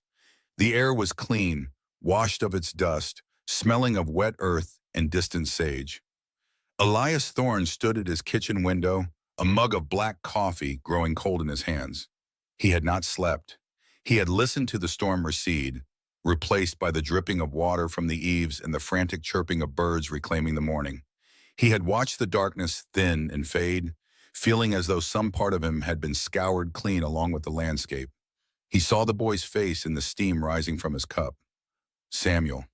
The name felt foreign in his mind, an unwanted piece of knowledge. He saw the defiant lift of that small chin, the terror and resolve warring in those dark eyes. He had left the food and the blanket, an act performed in a strange fever of compulsion, and he had seen the boy take it, a small, furtive shadow moving with a caution that spoke of long practice in a hostile world. Elias had felt a profound, unsettling relief at the sight. It was a feeling he had not experienced in nearly a decade. It was unwelcome. It was a crack in the dam he had so carefully constructed and around his heart. Putting the mug down, he moved through the quiet house. The silence was different this morning. For years, it had been a familiar companion, a thick, heavy blanket he pulled around himself. Today it felt thin. It felt like an absence. The empty chair at the table seemed to mock him. The dust motes dancing in the sunbeams that slanted through the window seemed to highlight the sheer emptiness of the rooms. His home was no longer a fortress. It was just a hollow space, and now he was aware of the echo. He grabbed his worn leather gloves from the hook by the door. Chores were the only thing that made sense. The rhythm of work was a language he still understood. He headed for the chicken coop first. The damp ground squelched softly under his boots. The air was cool, but the promise of a hot day was already present in the brightness of the sun. As he drew near, he noticed the coop's simple wooden latch was not quite settled in its groove. It was closed, but not securely. A knot of irritation tightened in his gut. Carelessness. He hated it. He had built this ranch on precision, on doing things the right way every single time. He slid the latch open, the wood scraping, and stepped inside. The smell of chickens and dry straw filled his nostrils. The hens clucked and shuffled, their usual morning sounds. He began his count, a habit as ingrained as breathing. His eyes scanned the roosts. 1, 2, 3. He paused. 4, 5, 6. He counted again, slower this time, his gaze methodical. There were supposed to be 7. There were only 6. A small, white-feathered hen, one of the best layers, was gone. The old Elias would have exploded. A cold, quiet rage would have settled over him. It was the principle. It was the violation. Trespassing was one thing, stealing was another. It was a direct challenge to his authority, to his ownership of this small, harsh piece of the world he had carved out for himself. His hand clenched into a fist, the leather of his glove creaking. He felt the familiar surge, the hot wave of fury that had been his only real companion for so long. But then it crested and broke, receding just as quickly as it had arrived. It left behind not anger, but a profound and weary ache. He did not need to search for clues. He already knew. He stepped back out of the coop, closing the door gently. In the soft mud near the entrance, almost overlapping his own boot prints, was a set of smaller tracks. They were faint, busted, and partially washed away by the night's rain, but unmistakable. The tracks of a boy. They led away from the coop, a hesitant, meandering path that pointed directly toward the distant, dark smudge of the cottonwood grove. Elias straightened up and stared at the trail. He pictured a small, determined figure, moving through the pre-dawn gloom, heart pounding with fear. He imagined the desperate hunger that would drive a child to such a risk. He thought of the little girl, Lily, and her persistent, dry cough. A hen was a small price to pay for a warm meal. The thought was so clear, so simple, it disarmed him completely. The anger had no purchase. There was nothing for it to hold on to. There was only the image of 3 hungry children and a missing chicken. He turned his back on the tracks. He would not follow them. What would be the point? To stand over them with his rifle while they cooked his property over a small fire? To snatch the food from their hands and reaffirm his dominion over a patch of dirt? The very idea felt absurd, shameful even. The boy's words echoed in his memory. We've seen worse. Elias was beginning to understand what that meant. A man with a rifle was not the worst thing in the world. Not when you had already faced starvation, abandonment in the vast, uncaring wilderness. He walked back toward the stables, his shoulders slumped. A part of him, the old, hard part, felt a sense of defeat. He had been challenged, and he had done nothing. But another, newer part of him felt something else entirely. It was not relief, not exactly. It was a kind of quiet resignation. The world was what it was. These children were a part of it now, a part of his world, whether he liked it or not. His rigid rules of ownership and trespass seemed brittle and foolish in the face of their quiet, desperate survival. He saddled his horse, the familiar motions automatic. He tightened the cinch, checked the bridle, his hands moving with an efficiency born of 1,000 repetitions. But his mind was far away. He was thinking about the far western fence line, a section that had been damaged in a windstorm weeks ago. It was a full day's ride and a hard day's work. He had been putting it off. Today it seemed like the only logical thing to do. He needed distance. He needed the cleansing power of hard, physical labor. He needed to put as much of his own land as possible between himself and that grove of trees. He was not just giving them space. He was giving himself space, a reprieve from the complicated emotions churning inside him. He rode out, not looking back toward the cottonwoods. The sun climbed higher, beating down on his neck. The land spread out before him, a vast rolling sea of golden grass under a piercingly blue sky. The wind was a constant presence, whispering through the prairie grass, tugging at the brim of his hat. For years he had found comfort in this emptiness. It was a reflection of his own inner landscape. It demanded nothing of him. It simply was. He reached the broken fence line around midday. A half-dozen posts were splintered, the wire snarled and tangled. It was honest work. He dismounted, tying his horse to a sturdy post, and began the slow, methodical process of repair. He dug new post holes, the shovel biting into the hard, dry earth. He strained to set the heavy wooden posts, his muscles burning with the effort. He stretched the wire taut, the metal biting into his leather gloves as he wrestled it into place. He worked through the afternoon, sweat stinging his eyes, his back screaming in protest. The sun was relentless. He drank sparingly from his canteen, the water warm and tasting of metal. But his mind was not on the work. With every swing of the hammer, with every grunt of effort, his thoughts drifted back to the grove. He wondered if they had been careful. A stray spark from a cooking fire could set the whole prairie ablaze in minutes. He found himself hoping they knew how to build a fire pit, how to clear the brush around it. He imagined them eating. The thought was intrusive, unwelcome, yet it persisted. He could almost smell the roasting meat. He pictured the 3 of them huddled together, sharing the small meal. Would it be enough? For how long? Sam would make sure his siblings ate first. Elias knew this with a certainty that settled deep in his bones. He saw it in the way the boy had stood, a frail but unyielding shield. The image was so clear it made him pause, his hammer held mid-swing. He thought of his own son, Daniel. He had been a sturdy, happy boy, full of life and noise. He had never known a moment of real hunger, a moment of real fear. Elias and Sarah had built a world for him that was safe and warm. They had protected him from all the harshness that lay just beyond their fences.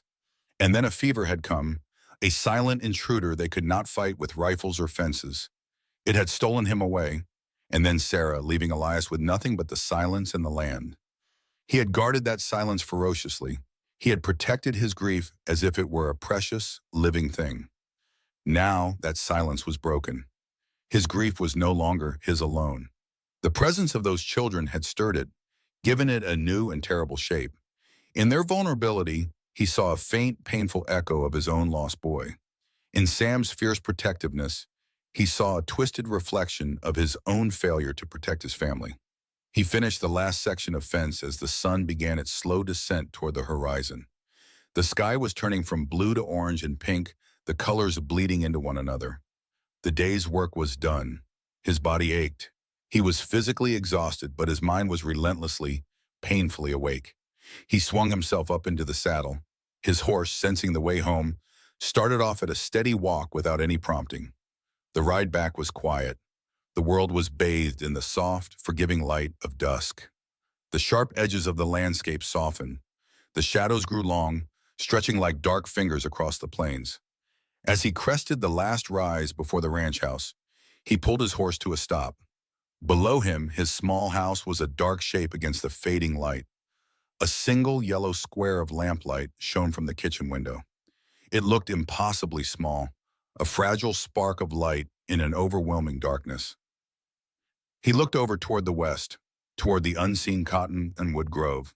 There was no light there, no sign of life, just a dark cluster of trees, a deeper shadow in the encroaching night. And yet he knew they were there, 3 small heartbeats in the vast emptiness.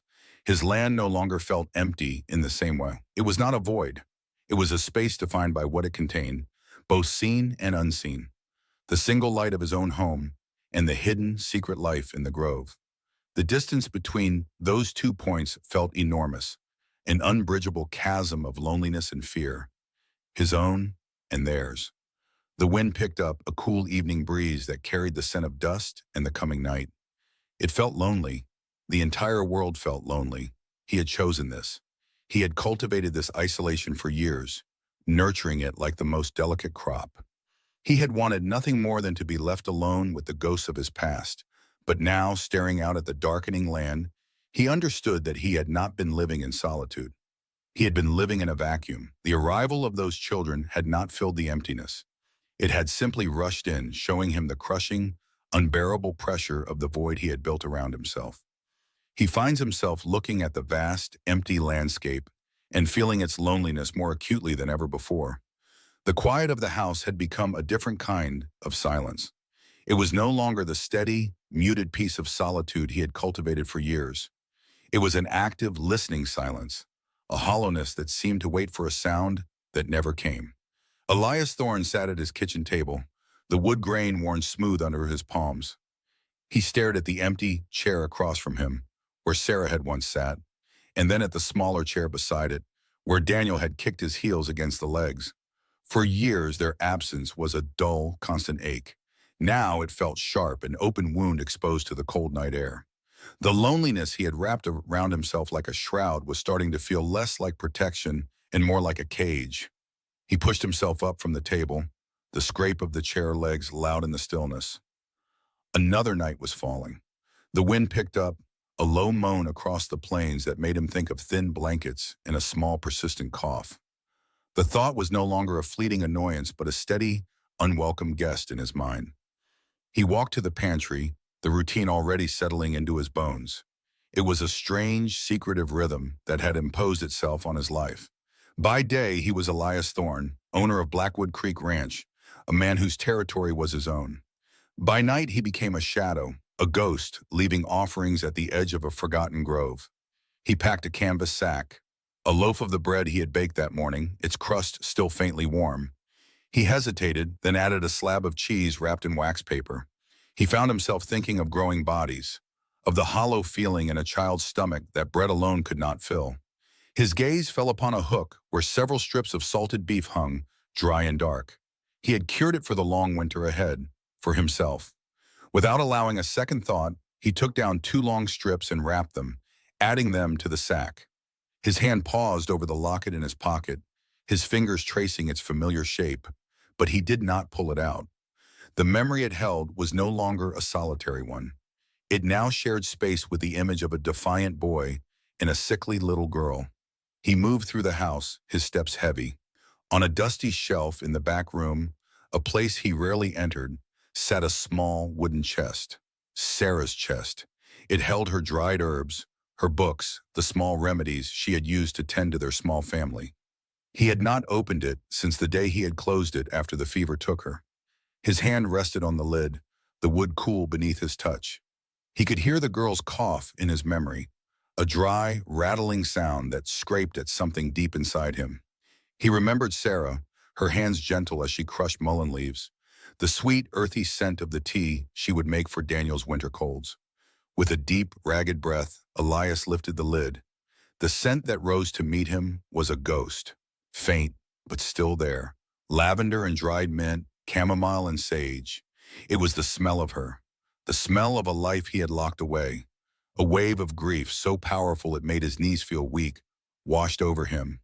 He gripped the edge of the chest, his knuckles white. He had thought the tears he shed a few nights ago were the last of it, a final purge of the poison. He was wrong. This was a deeper well of sorrow, one he had refused to look into for almost a decade. Inside, things were exactly as she had left them. Small cloth bags tied with string, labeled in her delicate, looping script. His eyes scanned them, searching. He found it near the bottom, a small jar of dark, thick salve labeled for coughs and chests. It was mostly empty, just a dark residue coating the inside. But next to it was her small, leather-bound notebook. He opened it. Her handwriting filled the pages, recipes for poultices, instructions for teas, notes on which plants grew where on the ranch. He found the page for the chest salve. The ingredients were simple. Mullein, which he knew grew wild down by the creek. Horehound, which she had planted in a small patch behind the house. Beeswax and lard from his own stores. The act of gathering the ingredients was a strange pilgrimage. He took a lantern out to the small, overgrown garden patch. Weeds had all but choked out the herbs, but he found the horehound, its fuzzy leaves silver in the lantern light. He knelt in the dirt, the same dirt Sarah's hands had tended, and carefully picked the leaves. His hands, thick and calloused from mending fences and gripping reins, felt clumsy and huge as he handled the delicate plants. He went down to the creek, his boots sinking into the soft earth, and found the tall, proud stalks of mullein. Back in the kitchen, the process felt foreign and yet hauntingly familiar. He worked under the low light of a single lamp, crushing the herbs as he'd seen her do, the scent filling the small, warm space. He melted the lard and beeswax in a small pot over the stove, the smell mingling with the herbs. It was the scent of his son's sick room, the scent of his Sarah's quiet, desperate hope. He stirred the mixture with a wooden spoon, his movements slow and deliberate. Every motion was an echo, a memory brought to life. He remembered her standing right here, her brow furrowed with concentration, a stray piece of hair falling across her face. He remembered the feel of her hand on his, guiding him, showing him how to stir it just right so it wouldn't burn. "Gently, Elias," she had whispered. "Patience is the most important ingredient." He had not had any patience left in him for years, but now he stirred and stirred, watching the herbs infuse the warm oil, watching the color deepen. When it was done, he poured the warm, fragrant salve into a small, clean tin. He closed the lid and held it in his palm. It was still warm. It was more than medicine. It was an apology. It was a prayer. It was an act of connection to a past he had tried to bury, now being used to help a future he had no claim to. He added the tin to the canvas sack and slipped out into the night. The wind was cold, whipping his coat around him, but he barely felt it. His journey to the cottonwood grove was now a familiar path. He moved with a practiced quiet, leaving the horse in the barn and trusting his own feet on the dark earth. He stopped at the edge of the grove, at the base of the rocky overhang that had become their silent meeting place. He set the sack down, making sure the tin of salve was right on top where it couldn't be missed. Then, as he had done every night, he retreated. He found his spot behind a cluster of old junipers, a vantage point that kept him hidden but gave him a clear view of the clearing. He waited.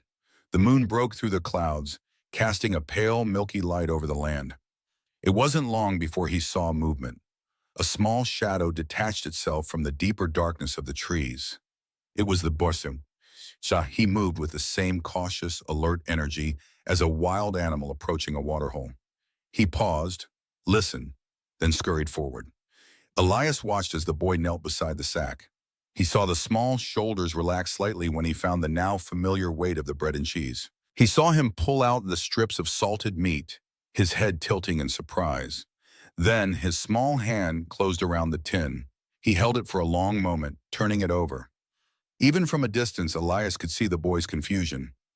He saw him open it, lift it to his nose, and then freeze. The boy looked up, his gaze sweeping the darkness, searching the shadows. Elias held his breath, pressing himself flatter against the rough bark of the juniper. Did he know? Did he sense him there? After a moment that stretched for an eternity, Sam closed the tin, gathered the sack, and disappeared back into the trees as silently as he had come. Elias let out the breath he was holding. He stayed for a while longer, a silent, solitary guardian. The wind carried the faint sounds of the children's world to him. A whispered word, the rustle of the blanket, and then the sound he had been listening for, the sound of its absence. There was no coughing, not the deep, rattling spasms that had torn at the quiet before, just the wind and the rustling leaves. The silence from the grove was a form of gratitude, a message sent on the night air. The salve was working. Lily was getting better. A strange feeling, one he couldn't name, settled in his chest. It was not happiness, not yet, but it was the opposite of the crushing weight that had been his constant companion. It was a lightness. The days that followed fell into this new, unspoken pattern. Elias would work his land, his mind and body occupied with the endless tasks of the ranch. He mended the fences he had once cursed trespassers for breaking. He checked his livestock, his eyes scanning the horizon not just for predators, but for any sign of trouble near the grove. He found himself talking to his horse more, the sound of his own voice less jarring than it used to be. The work was the same, but the man doing it was not. The world around him had not changed, but his place in it felt different. The vast, empty plains did not seem as hostile. The loneliness was still there, but it was accompanied by a sense of purpose that had nothing to do with ownership or profit. He continued to watch them from a distance. He saw their small world gain a fragile stability. He saw Sam, ever the guardian, teaching his younger brother how to set a simple snare for rabbits. He saw the little girl, Lily, sitting in a patch of sunlight, her movements less frail. One afternoon he saw her chasing a butterfly, her laughter a thin, bright sound that the wind carried all the way to him. It was a sound he had not heard on this land in years. It struck him with the force of a physical blow, and he had to turn away, his throat tight. It was the sound of childhood, a sound he thought his ranch would never hear again. He touched the locket in his pocket. The memory of Daniel's laughter mingled with the sound of Lily's, and for the first time the memory brought not just pain, but a bittersweet echo of joy. His nightly deliveries became more thoughtful. He left a small sack of flour. He left a few potatoes and onions he dug from his root cellar. He left a small bar of soap he found in Sarah's chest, its lavender scent still strong. Each item was a quiet conversation, a response to a need he could only guess at. He was tending to them, this small, wild flock that had taken root on his land, in the same way he tended his cattle, but with a care that was far more personal. He told himself it was practical. It was better they were clean and fed. It prevented disease. It prevented desperation. But he knew in the quiet honesty of the late hours that it was not about practicality at all. He was repairing something within himself, one small act of kindness at a time. One evening, about a week after he had left the salve, he made his nightly trek to the overhang. The moon was high and bright, bathing the landscape in silver. He carried a small bundle with a few carrots and an apple he had picked, thinking of the first apple that had started all of this. As he approached the spot, he saw something was different. There, placed directly on the flat stone where he always left the sack, was a small object.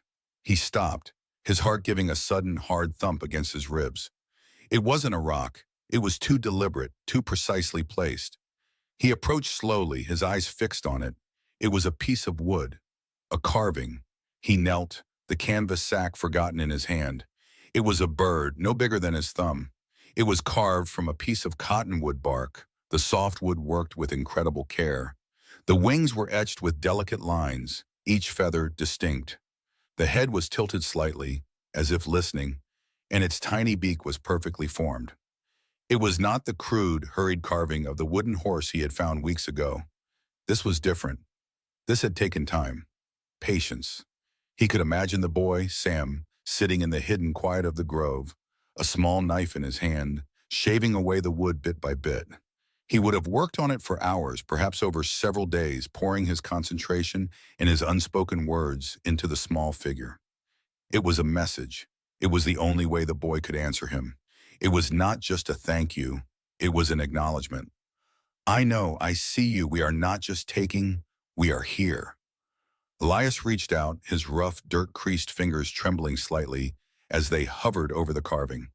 This small, fragile thing was an act of immense courage. It was a bridge built across the silence, a hand reaching out from the shadows. To accept it was to acknowledge the bond that had formed between them, a bond he had never intended to create. To leave it would be to reject the boy's gesture, to reinforce the wall between their worlds. He slowly, carefully picked up the small bird. Its surface was smooth, worn almost silky from the carver's hands. It was light, almost weightless, yet it felt heavier than anything he had held in years. He stood up, the wind rustling the leaves in the grove, the world silent around him. He looked from the small bird in his hand toward the dark trees where the children were hidden. They were watching. He knew they were. He held the bird up for a moment into the moonlight, a small, silent gesture of his own. Then he closed his hand around it. He held it tightly in his calloused palm, the delicate shape of the wings pressing into his skin, a fragile piece of gratitude against a lifetime of hardened grief. The wooden bird was impossibly light in his palm. Elias Thorne turned it over and over, his callous thumb tracing the delicate lines of its wings. Each tiny notch was carved with a precision that his own thick fingers could never hope to achieve. This was not the crude, desperate work of the little horse he had found by the fence. This was different. This was a message spoken in a language of patience and care that he had long since forgotten. He saw the boy, Sam in his mind's eye, huddled by a low fire, a stolen knife held carefully, his brow furrowed in concentration. He imagined the shavings falling away, the form of the bird emerging from a simple block of cottonwood, a thing of beauty, created in a place of fear and want. He walked back into the stark quiet of his house. The air was still and smelled of dust and old leather, the scent of his long solitude. For years, this silence had been a comfort, a thick blanket he pulled over himself to keep the world out. Now it felt thin, threadbare. He walked to the stone mantelpiece above the cold fireplace. It was bare, save for a thick layer of dust that he never bothered to wipe away. He stood there for a long moment, the bird resting in his hand. His gaze drifted to the locked drawer of his desk, where the silver locket lay hidden. That was the past, a relic of a life that had been taken from him. This bird, however, was the present. It was a knock on a door he had bolted shut years ago. With a slow, deliberate movement, he placed the small carving on the center of the mantel. It looked tiny and fragile in the vast, empty space, a single living thing in a house of ghosts. He stepped back, his arms crossed over his chest. The bird seemed to watch him, its simple form a silent testament to the life that was persisting just beyond his window, a life he was now undeniably a part of. He had started it by leaving that first bundle. He thought he was merely an observer, a hidden benefactor throwing scraps from his fortress. But the bird changed that. It was an answer. A conversation had begun, and he knew with a certainty that chilled him that he could not be the one to let it end. Later, as twilight bled purple and orange across the vast sky, he sat down for his evening meal. It was the same ritual he had performed for nearly a decade. A piece of salted beef, some hard bread, a tin cup of water, one plate, one fork, one man. The scrape of the fork on the plate was the only sound, a lonely percussion in the cavernous quiet of the kitchen. He ate without tasting, his eyes fixed on the whorls in the wooden table. But tonight the silence was not empty. It was full. It was screaming. His gaze lifted, almost against his will, to the chair opposite him.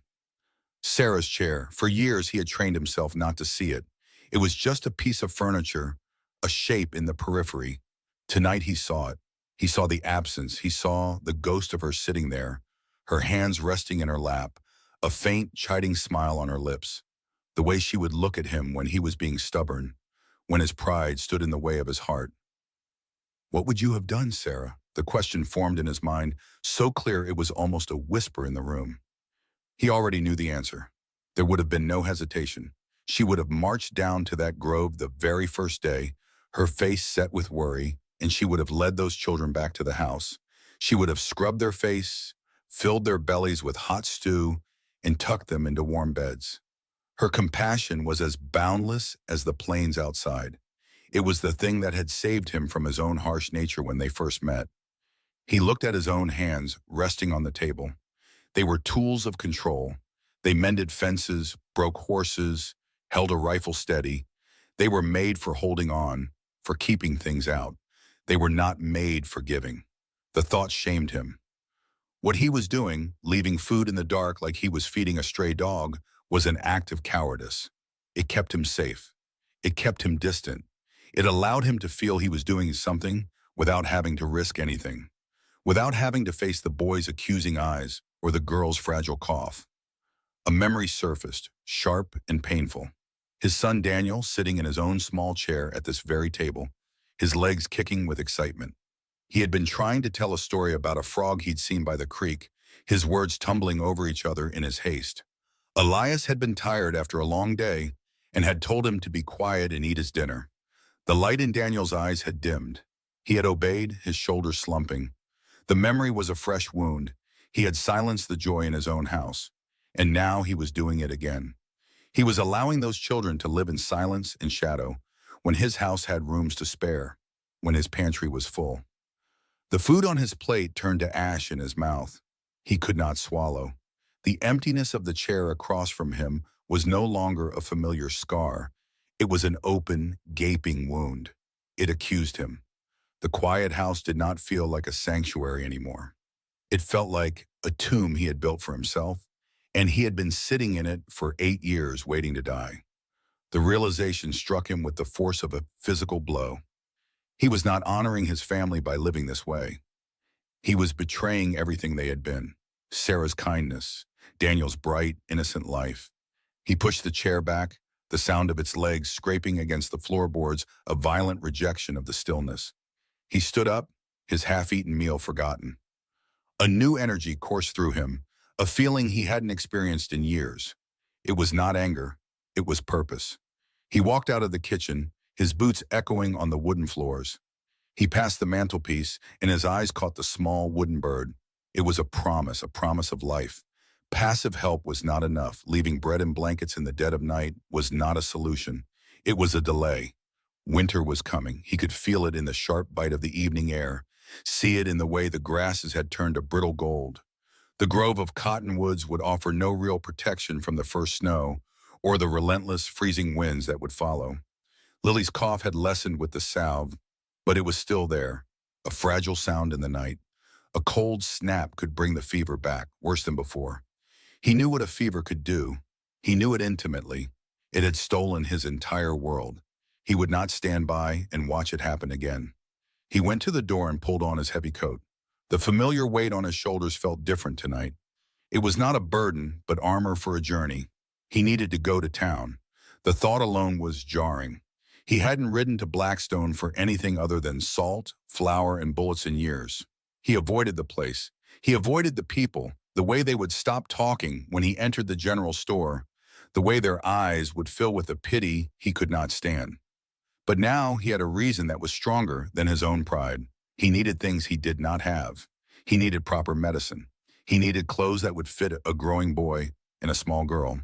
He needed things that would say, "You are welcome here," not, "Here are some scraps to keep you alive." He strode to the stables, the cold night air sharp in his lungs. It felt good. It felt real. For the first time in a long time, He felt like he was a part of the living world, not just a ghost haunting his own property.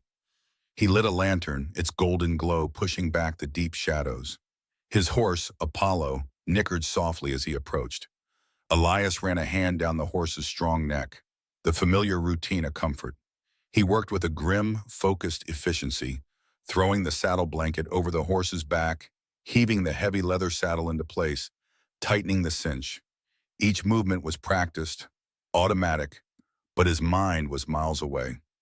He was thinking of a boy's defiant face, a girl's frightened eyes. He was thinking of a home that needed to be more than just walls and a roof. Once the horse was ready, he led him out into the yard.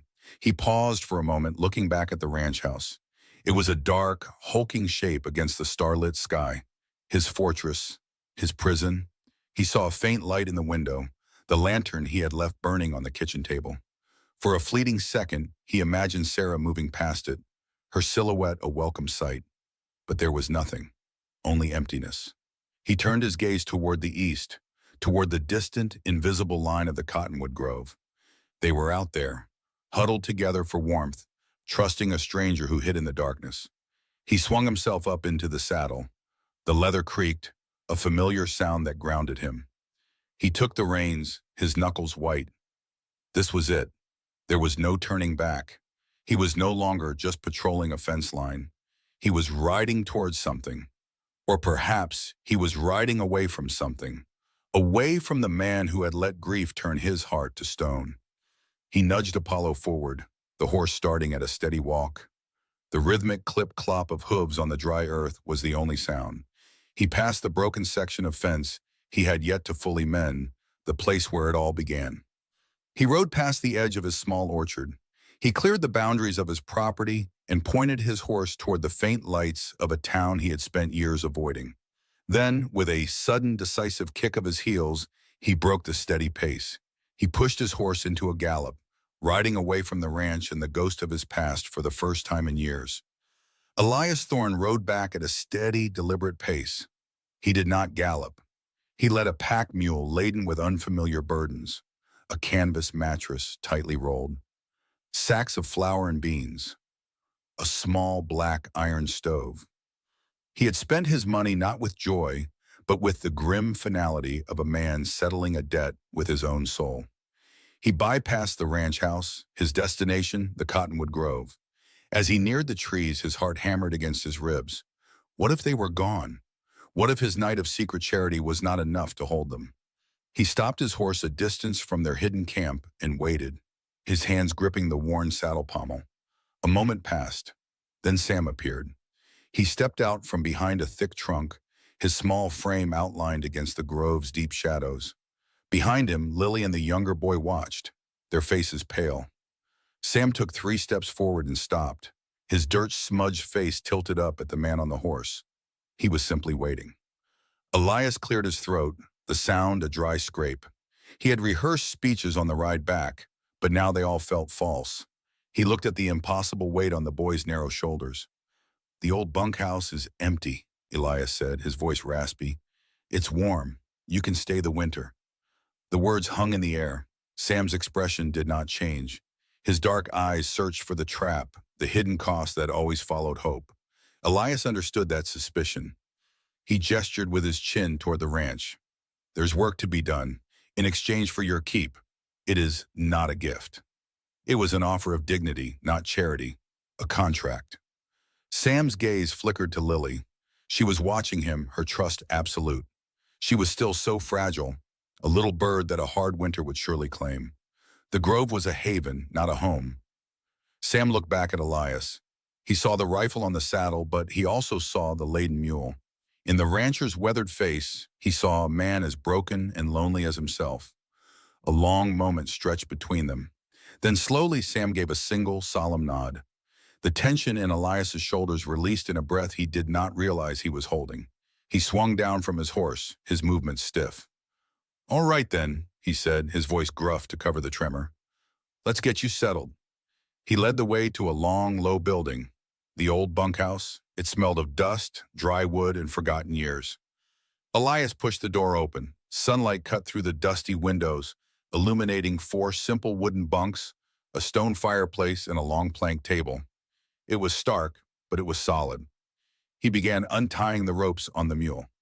"That mattress is for your sister," he said without looking at Sam. He slid the heavy roll off the mule's back and carried it inside. He went back for the stove, his muscles straining with the weight. He did not ask for help, but when he turned, Sam was there, holding the stovepipe, his expression serious. The younger boy began timidly gathering kindling from outside. Lily crept in last. She stood by the doorway, her eyes moving over the room. She took a hesitant step toward the bunk with the new mattress. She reached out a small, trembling hand. She did not press down on it. She just laid her palm flat against the clean canvas, a silent, wondering touch. Elias watched her. In that small, quiet gesture, he felt the last wall around his heart crumble into dust.